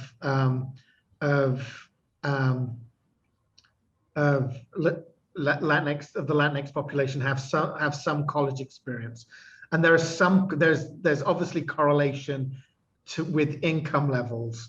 There's a lot of research that shows, with various degrees of educational outcomes, then that leads to higher income levels and life income earnings. And then a lot of that data, a separate sort of study, shows that with higher income levels, with other socioeconomic indicators, there is a greater degree of trust in institutions, in different social actors and so on. And a lot of the misinformation stems from a cultural mistrust in many Latinx communities of governments, of institutional actors, media, governments, policy making sectors and so on. So, I think in terms of that, as there's hopefully a greater degree of equity that comes about through greater access to educational resources and so on across various demographics, then that may have a positive effect on trust in governance institutions, media, the sort of the more established media and so on. So that's kind of my thoughts on that. I don't know if that makes any sense. Yeah, thank you. Thanks. There's Kathy saying thank you. Thank you very much, Ash. We're going to move on now to our next speaker, who's Sushi Das. Sushi is an award-winning journalist and chief of staff at RMIT's ABC Fact Check. She's worked as a journalist for nearly 30 years and is expanding her unit's fact-checking capacity to include training and research. She's also collaborating with a US-based international fact-checking network to expand fact-checking into the Pacific region. She is a PhD candidate at RMIT investigating fact-checking. Sushi, are you there? Yes, I'm here. I'm just going to try and share my, can you see that? We can. Okay, doke. I've had an appalling internet connection all afternoon, so if I drop out, please do tell me by text message. All right, thank you for the opportunity to speak. RMIT ABC Fact Check is one of 2 fact-checking units in Australia accredited by the US-based International Fact-Checking Network. We are a collaboration between RMIT University and the Australian Broadcasting Corporation, and we've been operating for about 4 years in this particular arrangement. Essentially, we do 3 things. We do political fact-checking, which is our core business. So that's checking the accuracy of claims that public figures like politicians make. We debunk and verify misinformation, mostly COVID-19 related misinformation at the moment. Of course, our workload has gone up since the beginning of 2020 because of this pandemic. And mostly we're debunking, false messaging through, whether that's through text, photos, or videos, largely using open source intelligence tools for that. And we also provide fact check training. So that's the broad context of what we do, but I'm just going to talk about the training here. Back in 2018, before COVID and before the US election that Donald Trump lost, we were acutely aware that misinformation was becoming a serious problem. At that time, fact-checking wasn't really a household term in the way that it is now. It was events like the Brexit referendum in 2016 in the UK, where people were told, this information that money saved from leaving the EU would result in the National Health Service getting £350 million a week. And there was also discussion around that time of Russian interference in the US election. And that's what first alerted us to the fact that as a fact-checking unit, we had to do something to raise awareness about misinformation and disinformation and its potential to do real-world harm. So in 2018, I started working on building a fact-check micro-credential for RMIT University students. It's a very basic fact-checking 101 type course for students from any discipline. It's also free, and students who pass this 90-minute online course earn a digital badge that they can attach to their social media accounts so that prospective employers know that they come with practical skills, gained at a university with the endorsement of the national broadcaster. Increasingly, employers want employees with fact-checking skills, not just employers in journalism, but all kinds of employers. Being able to navigate the internet, particularly social media, and be able to distinguish between reliable, accurate sources of information and harmful, misleading, false information is an important life skill for everyone now. It's not just something that journalists should be doing. A couple of weeks ago, I was providing an editor with a verbal reference for a former intern of ours, and he told me that it was the fact that the student had done a fact-checking internship with us that had put her among the top candidates shortlisted for the job. I mean, I'm happy to report that the student got the job. The point here is that employers are looking for fact-checking skills. So that brings me to internships. We provide what we hope is an authentic workplace experience for students from journalism courses and other disciplines. We take on about 15 to 20 interns each year, although in 2020 we took on 30. Students get hands-on experience, debunking, writing up their reports for publication, and working alongside experienced fact checkers. They usually come to us with an understanding of fact checking and verification, which they've studied as part of their journalism course. With us, they're not just learning fact-checking skills, they also get a good sense of why this kind of stuff is important, because nothing beats learning on the job, okay? They become aware, in my experience, of the extent to which politicians actually flood the zone with shit, to use Steve Bannon's quote there.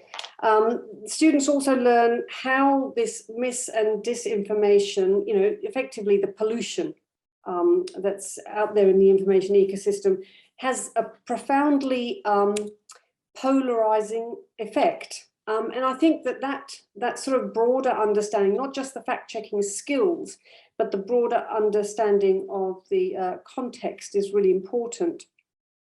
We find that sharing tips, skills, insights and resources with the interns builds their resilience and empowers them with knowledge that they take with them, not only into the world of work, but also into their own communities, where they then pass on this knowledge in a more organic way.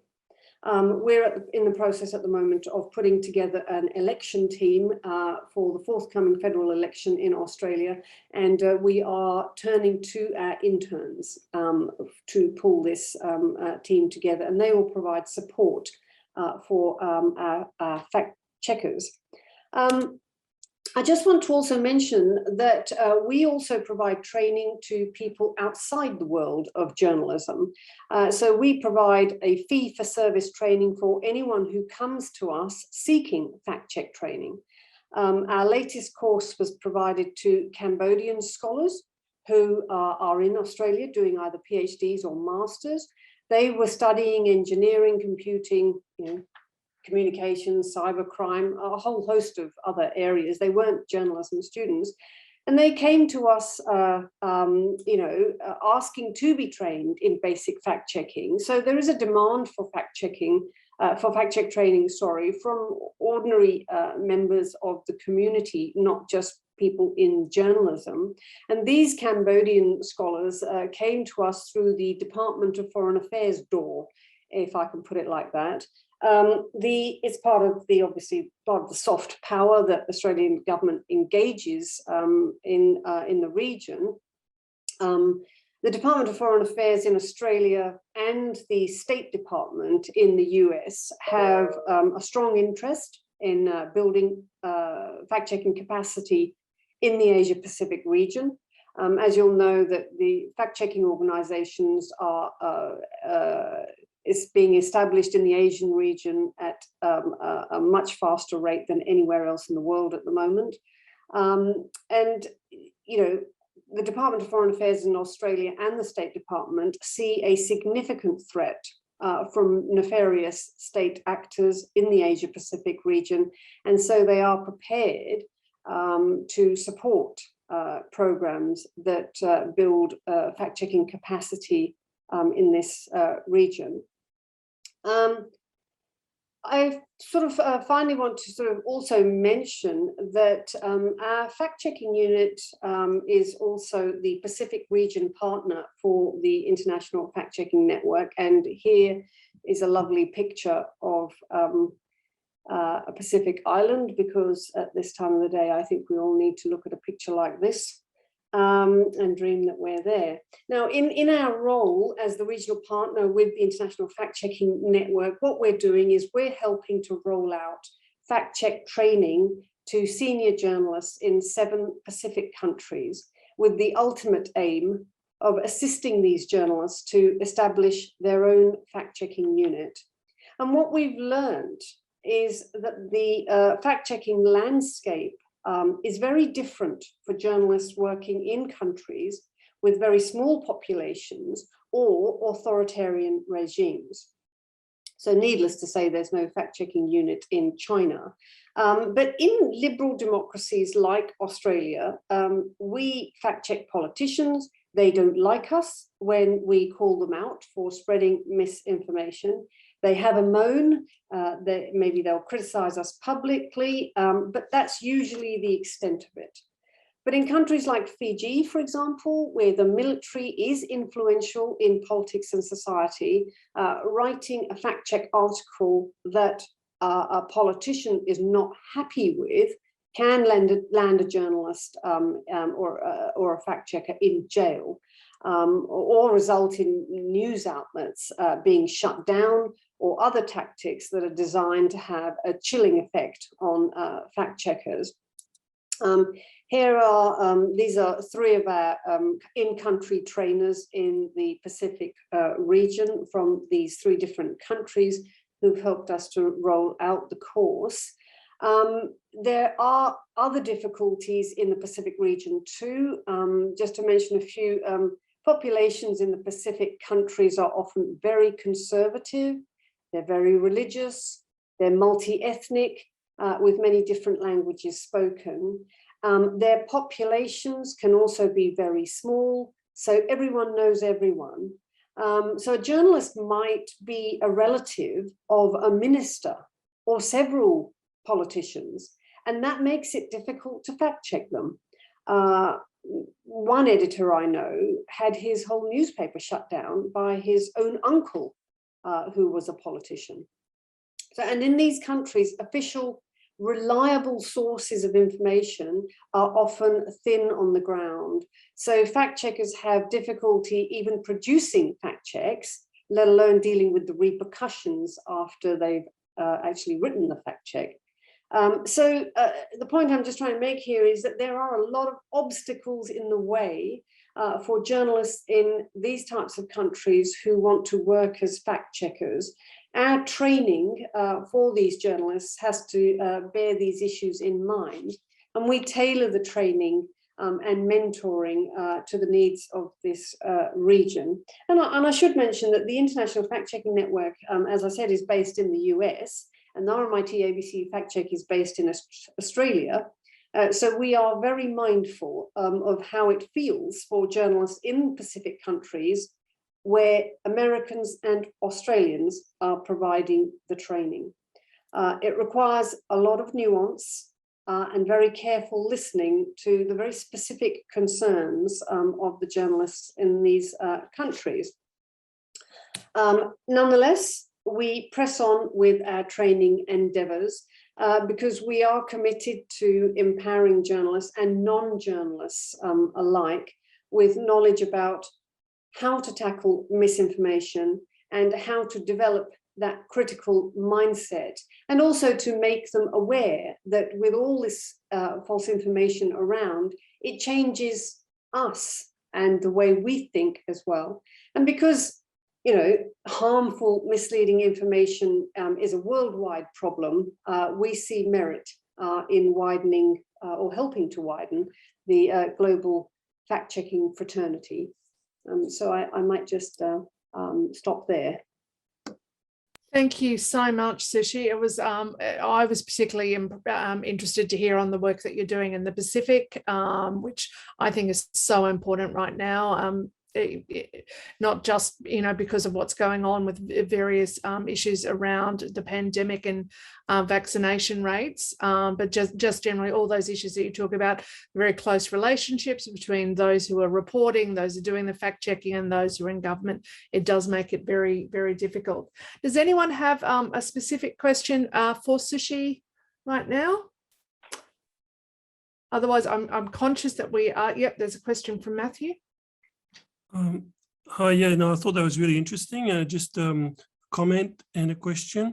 So the comment is that I'm aware of the fact that the US Embassy in Australia is also very concerned about misinformation in the Pacific, and they have programs to bring journalists from that region into Australia to train them. And so I'm wondering if maybe you've done that or you're thinking of doing that. You could, because I know they're very keen to, you know, promote kind of liberal democratic values, I suppose, in the region. And I guess the second question is just, is your course available to anybody? Or are there any requirements for joining it?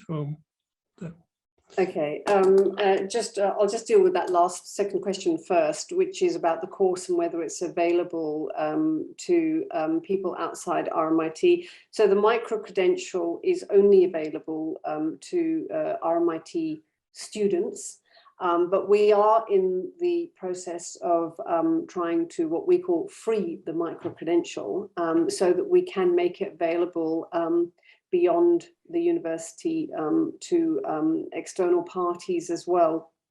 There's a possibility we might be able to monetize it, because as fact checkers we have to find funds from somewhere. But yes, we are trying to make that micro-credential available beyond just the university students. And then just going to your first question about the US Embassy being concerned about misinformation in the Pacific, yes, it is.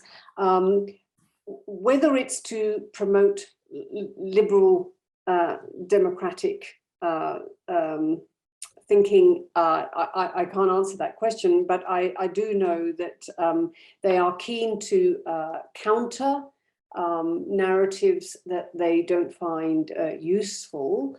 And while, you know, just like the Department of Foreign Affairs, the US Embassy is not ever going to confront these narratives that they don't like head on, they do see a great deal of benefit in making sure that fact-checking capacity is built in the region so that the fact-checking itself can do the work of putting a different kind of narrative in that space. And if the US Embassy came to us and wanted us to be engaged in any kind of training, of course, we would be right there. But as yet, we haven't heard directly from them, no. I can put you in contact with them if you want. I would be very happy to be put in contact with them. Please do. Okay, thank you.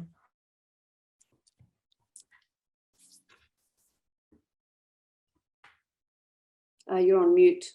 No, I mean, I think I was just saying thank you. That I will. Thank you. Thank you. Thank you, Sushi. It's always a delight to hear a presentation from you. I always learn so much, so thank you very, very much. I appreciate that. Now we're going to move to J. Daniel Thompson. J. Daniel is the incoming Program Manager for Professional Communication in the School of Media and Communication at our university, RMIT. His research explores ways of cultivating ethical online communication in an era of digital hostility and networked disinformation. He is the co-author with Rob Cover and Ashley Hoare of the forthcoming Fake News in Digital Cultures book, which is coming out with Emerald Publishing in 2022. Jay, are you around and can you take the floor? Yes, I certainly can. Now, I'm very old school. I actually don't have slides, so I'm just going to read off the cuff. So, my current research, as Alex has said, asks what ethical online communication might look like in an era of digital hostility and network disinformation. In undertaking this research, I've become particularly interested, in a critical way, of course, with conspiracy theory movements. The term conspiracy theory refers to narratives alleging that there are plans afoot by powerful entities, the government, the medical establishment, Bill Gates, and so forth, to oppress and harm a section of the population. According to the conspiracy theorist, those heinous plans are being concealed from public view, but they're very real. The conspiracy theorist is alert to the horrible truth. They've been red-pilled, as the saying goes, and they've taken it upon themselves to make the rest of the population sit up and notice it too.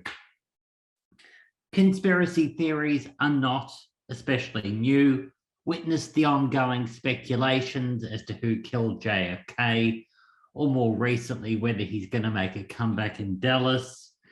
They've become particularly widespread in the era of networked media, when information can be produced and disseminated at a rate unseen in previous decades. QAnon is probably the best known conspiracy theory, based as this is around the fragmented communique of an opaque, omnipotent overlord who calls themselves Q. Witness also the multitude of narratives about how the novel coronavirus spreads, and indeed whether this virus is even real. It may seem as though fact-checking organisations verifying the missives of conspiracy movements is straightforward, not dissimilar to shooting fish in barrels. After all, these movements peddle egregious and sometimes laughable falsehoods. I suggest, in fact, that the rise of online conspiracy movements pose a number of significant challenges for fact-checking organisations and individuals undertaking fact-checking. It could be journalists fact-checking statements made by interviewees. It could be people at home who consume the news and us and want to verify the information. The greatest challenge, as I see it, concerns how to verify the information produced and disseminated by said movements as ethically as possible and as rigorously as possible. So what follows are some suggestions on how fact checkers and fact checking organisations can achieve this.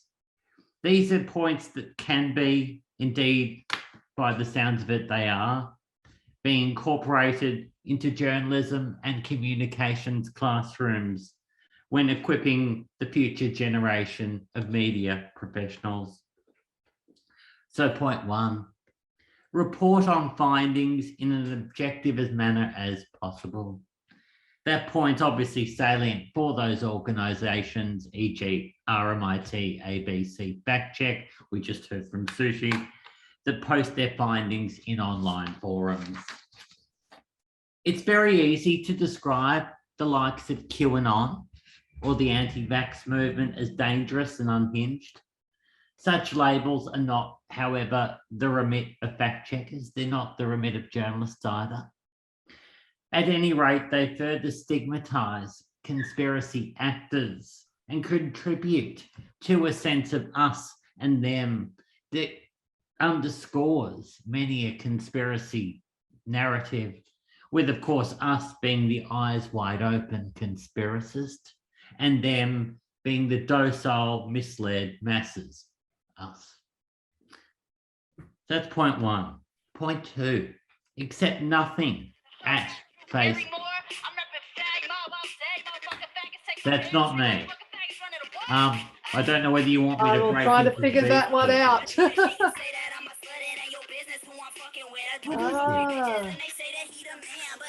no idea where that's coming from. No, it's certainly not something that's on my music collection.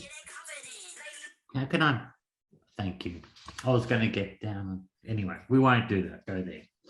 So, a notorious tagline of online conspiracy movements is do your own research. So do yours. Speak to experts, consult existing studies on the topic, ask who is disseminating certain points and how they may stand to benefit from those. Ask questions, question everything. Point 3, in publishing responses to conspiracy movements, I suggest that it's fine to quote conspiracy actors. That in itself will be a controversial point. I know of many people who believe that any quoting is akin to tacit endorsement. Such quotes should, however, not be left unremarked.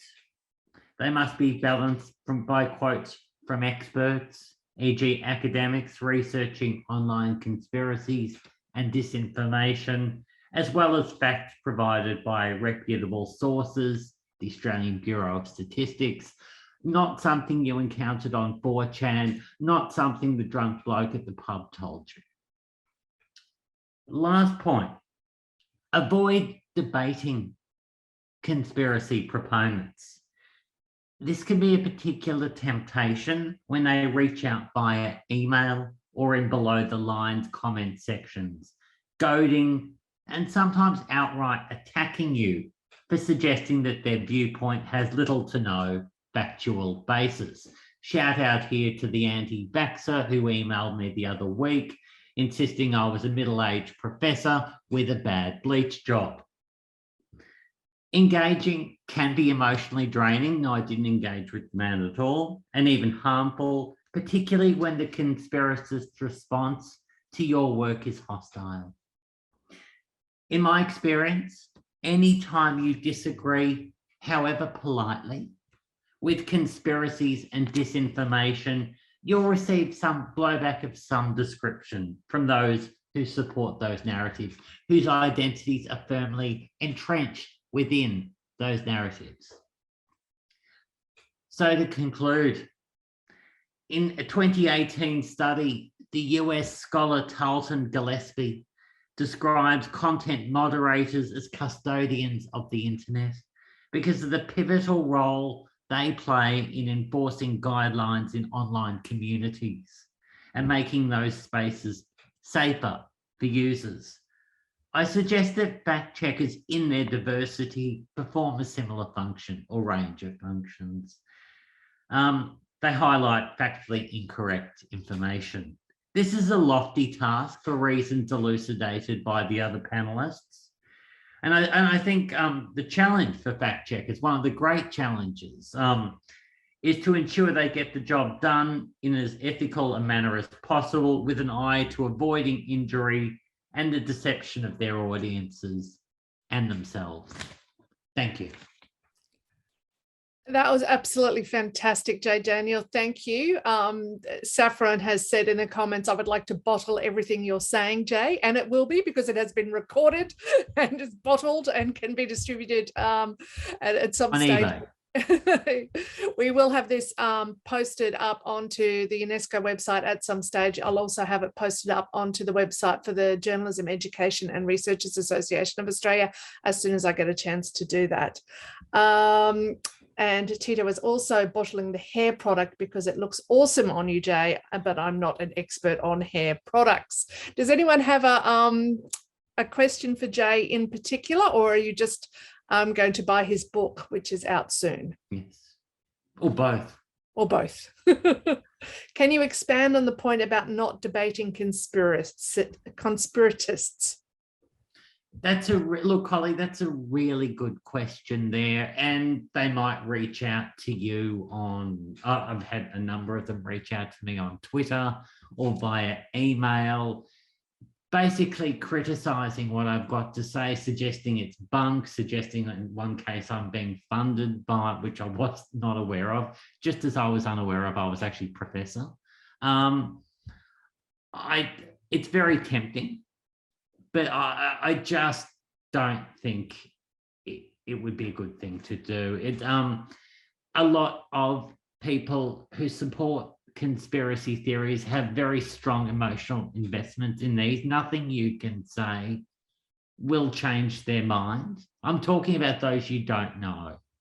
And quite often anything you can say can and will be used against you in their own mind. It amplifies their narrative that the elites, of which I'm undoubtedly one as an academic, are in on this dastardly plot to mislead and deceive. I think having asked that question with family members and friends, with those closer to you, that's a different scenario. It's not one that fortunately I'm equipped to talk about.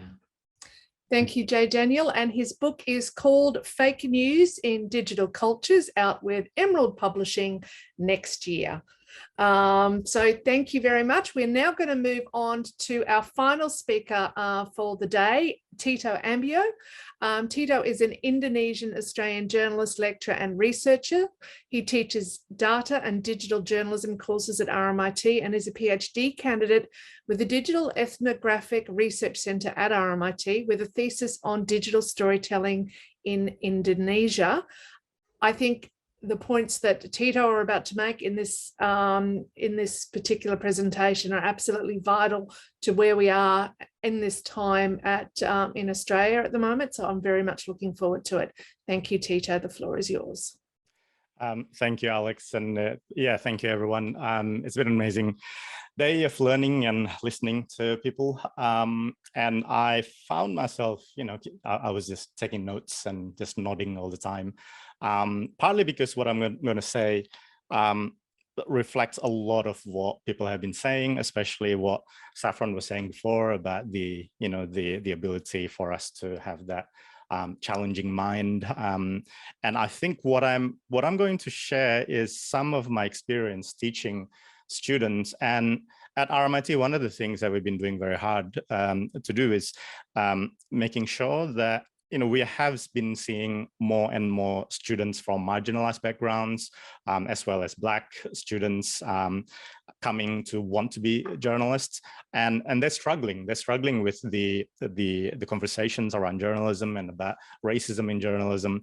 And so I've been kind of developing teaching tools to help them think about what is journalism, and how can they contribute to journalism, especially when we need them to help us with thinking about all these things about identity and racism and etc.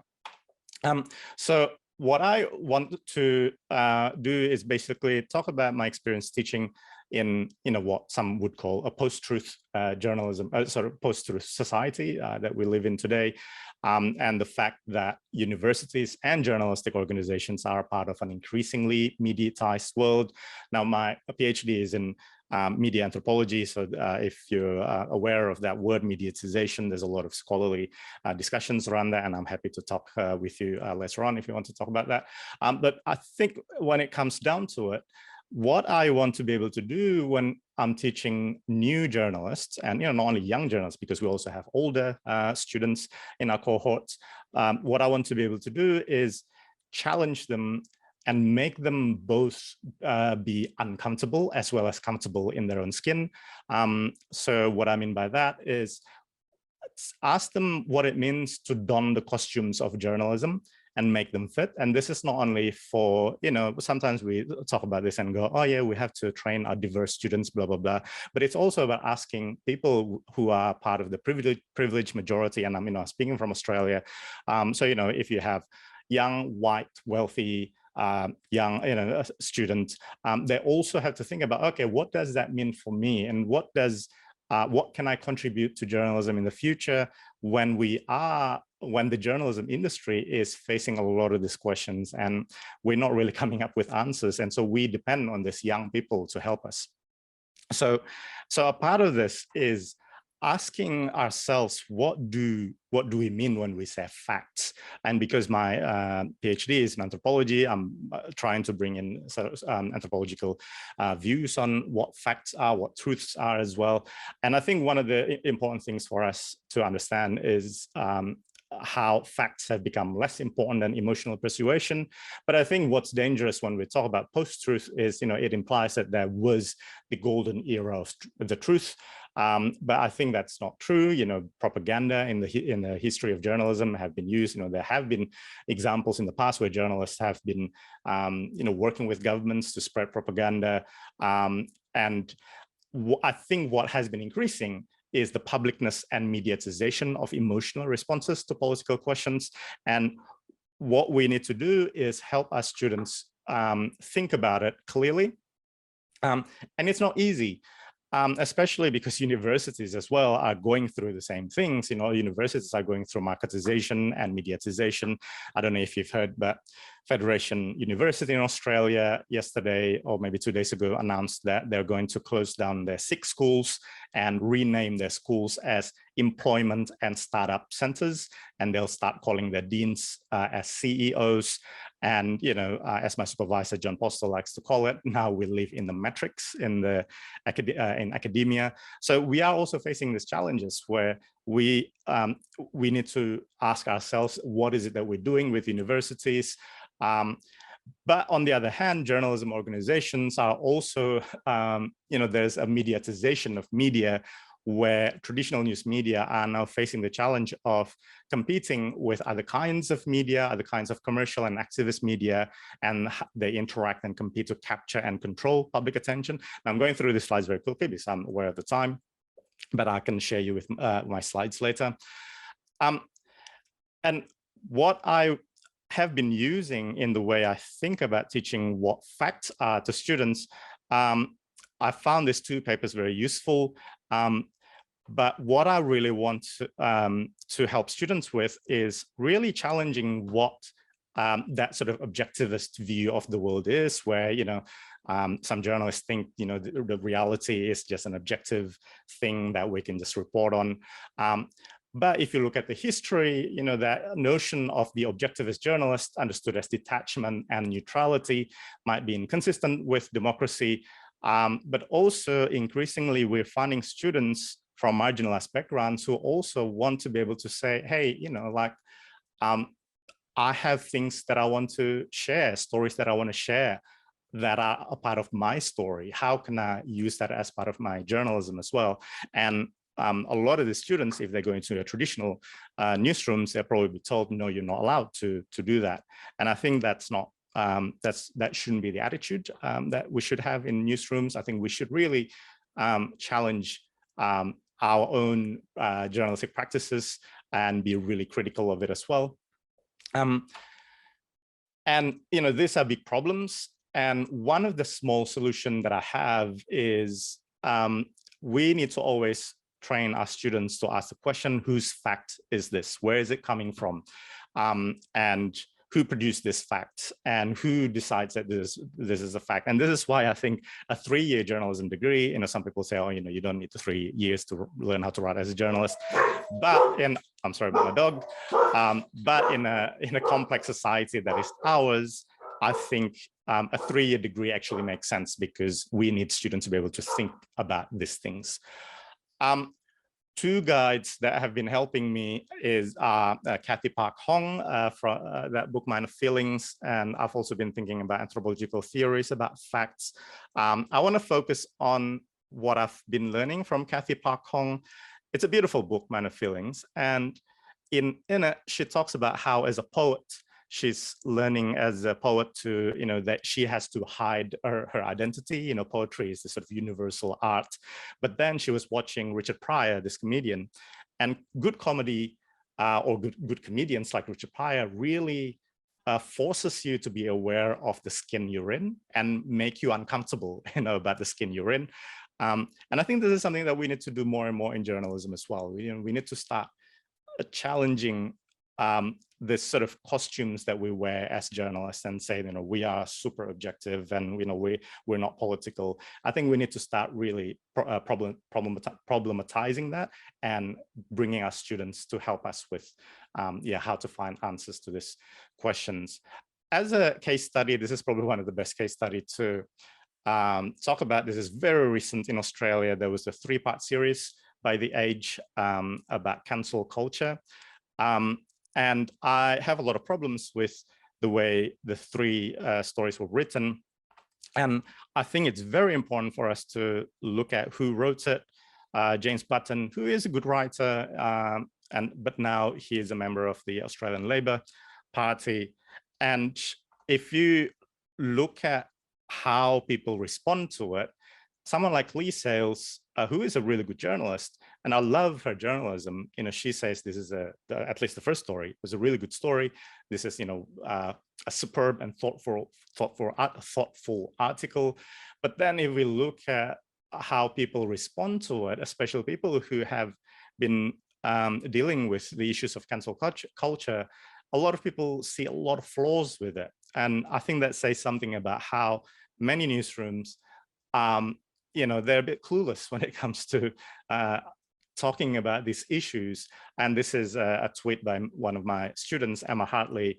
I can't take credit for her thinking on this because she's already an intelligent woman who is criticizing it and saying that the problem that she has with the articles is, and that it doesn't pay attention to the fact that this journalist, James Button, you know, he doesn't come from a void. There is, you know, there should be more self-reflectivity. And another guide that I love using is the distinguished professor Eileen Morton Robinson, who wrote this book 20 years ago, and how, as an Indigenous woman, her understanding of what being Black means started when she was 3 years old.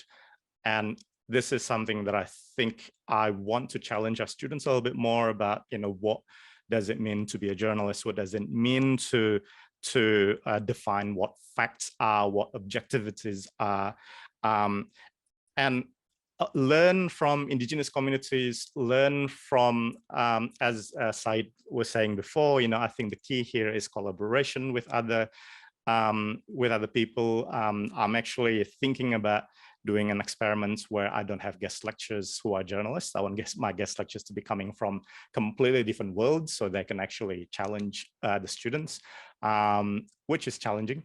But yeah, I think basically what I want us to be a little bit more intelligent in is, you know, let's challenge the way we talk about journalism. Let's challenge the way we look at journalism education when it comes to fact checking. It's not just, you know, teaching techniques. It's not just, you know, dumping knowledge. It's also about, okay, there are conversations that journalism industries have been traditionally bad in tackling. Let's bring our students into the conversation and see what they can contribute to it. I think that's all. If you have ideas and discussions on curriculums and how that actually translates to class activities, send me an email and I'm happy to have a discussion with you. Thank you. Oh, Tito, that was just fantastic. And I loved that solution of yours, that small solution, you know, like whose fact is it? I think it's a wonderful way of framing this, and should have framed this whole round table on that one. If only I had known that you would come up with the solution in the very last presentation. Does anyone have any particular questions for Tito? I feel like we could talk with Tito for several hours because he is, yes, as everyone's saying in the chat, everyone is brilliant. No one is actually coming back. I think everyone's just basically agreeing with you, Tito, which is hard not to do. Thank you very, very much. I will now just wrap up then, if there are no specific questions for Tito. I just wanted to, we haven't been able to jump back to Gordon. His internet has died, but just to finish off what he was trying to say is that most fact-checking and verification debunking starts with a mystery. Where was that photo taken? When? Is that video really what the person sharing it said is? That mystery can usually be solved by being methodical and organized, but don't underestimate the benefits of imagination and lateral and creative thinking. So that was his most important outtake from his thing. And just back here, Kathy Greenfeld is saying she particularly likes the focus on making of facts rather than the discovery as well as their verification. And just to let us know that Owen Sweeney has been in the background listening and checking it out, but he's also getting people, young people off to school. Thank you very much for joining us for this roundtable. It was sponsored by UNESCO and the World Journalism Education Council and proudly sponsored by RMIT University. We have a lovely community of wonderful researchers, teachers, academics, civil society here in Australia, across the region, and I'm sure that I'd love to continue this conversation with you at maybe some other events in the future. I appreciate so much the time of the 15 presenters today. You have given so much, and I just think it's so important, and I am very, very grateful for you. As soon as the recording is finished, I will email that out to everyone, and as I say, post it up in the space that can be found. Thank you very, very much, and I will stop the recording now. Goodbye.